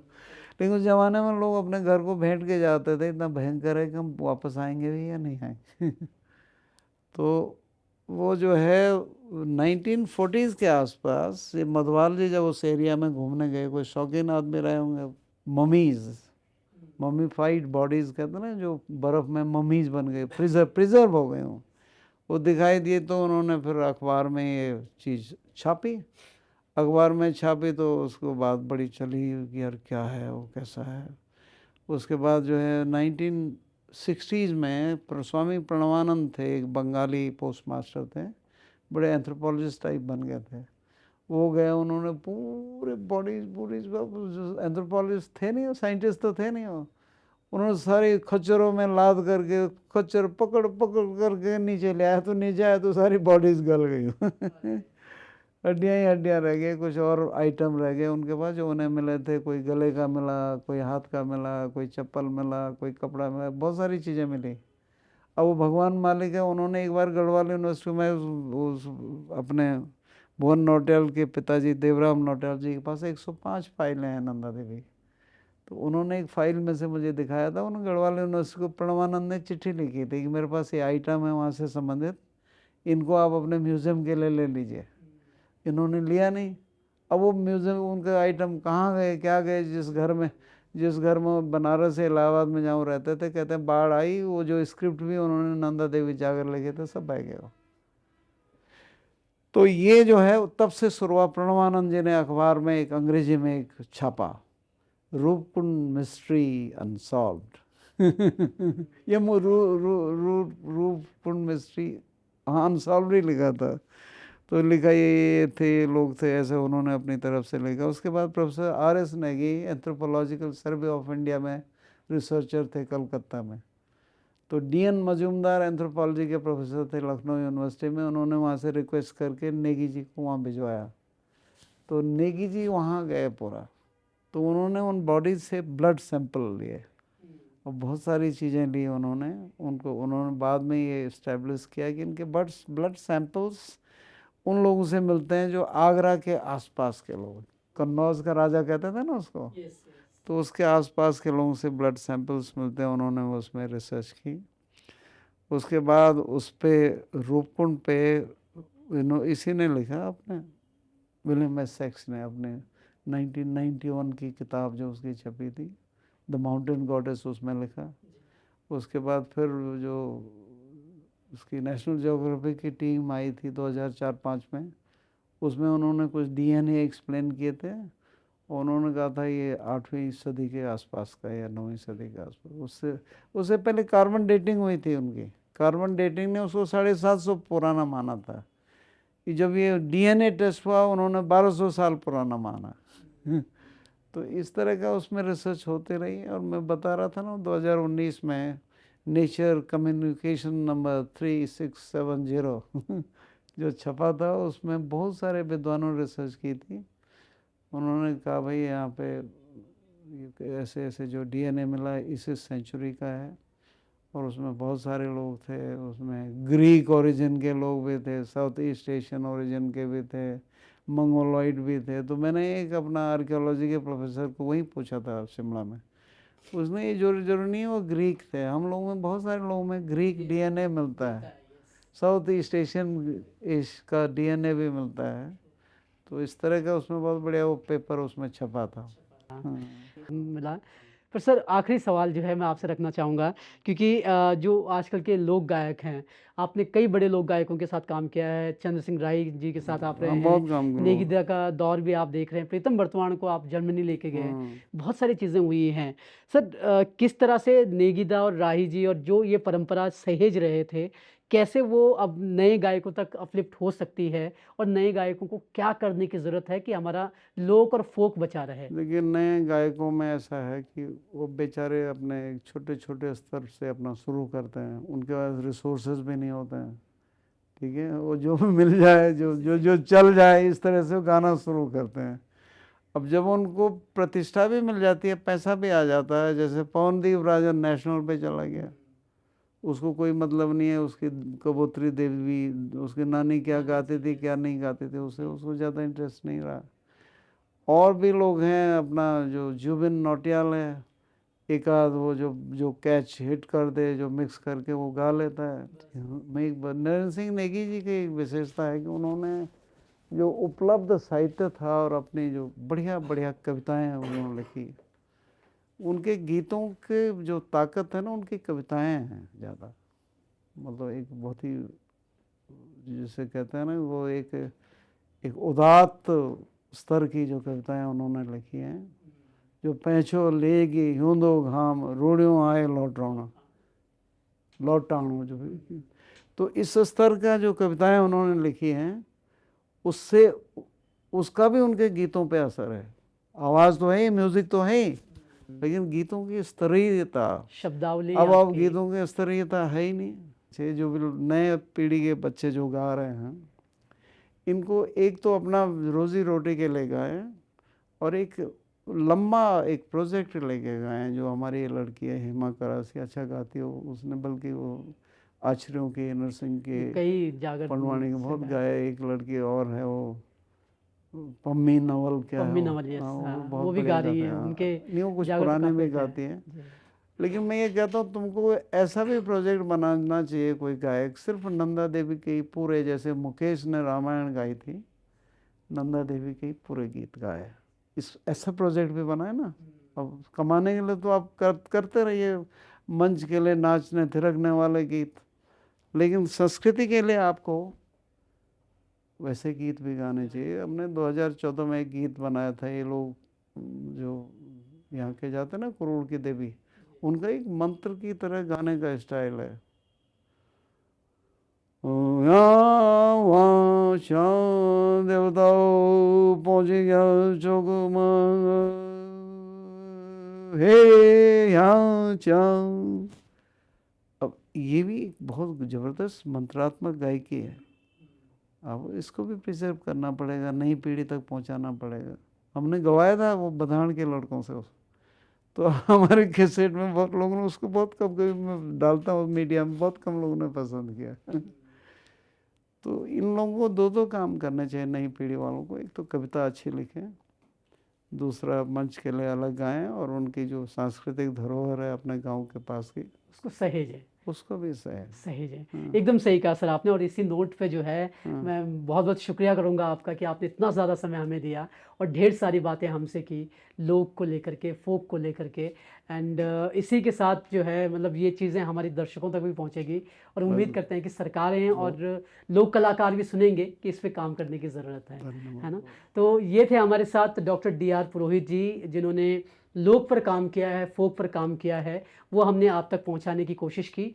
आपको ये प्रस्तुति कैसी लगी? कोई सवाल आप पूछना चाहते हैं, किसी चीज़ को लेकर के आपके मन में आशंका है, तो हम कोशिश करेंगे कि डॉक्टर DR पुरोहित तक पहुंचाएं उसको, और कोई जवाब आप तक खोज लाएं तो ज़रूर कमेंट बॉक्स में बताइएगा। और इसी के साथ इस इंटरव्यू में बस इतना ही। अगली बार फिर एक नई शख्सियत होगी, नए सवाल होंगे और नए जवाब होंगे। शुक्रिया।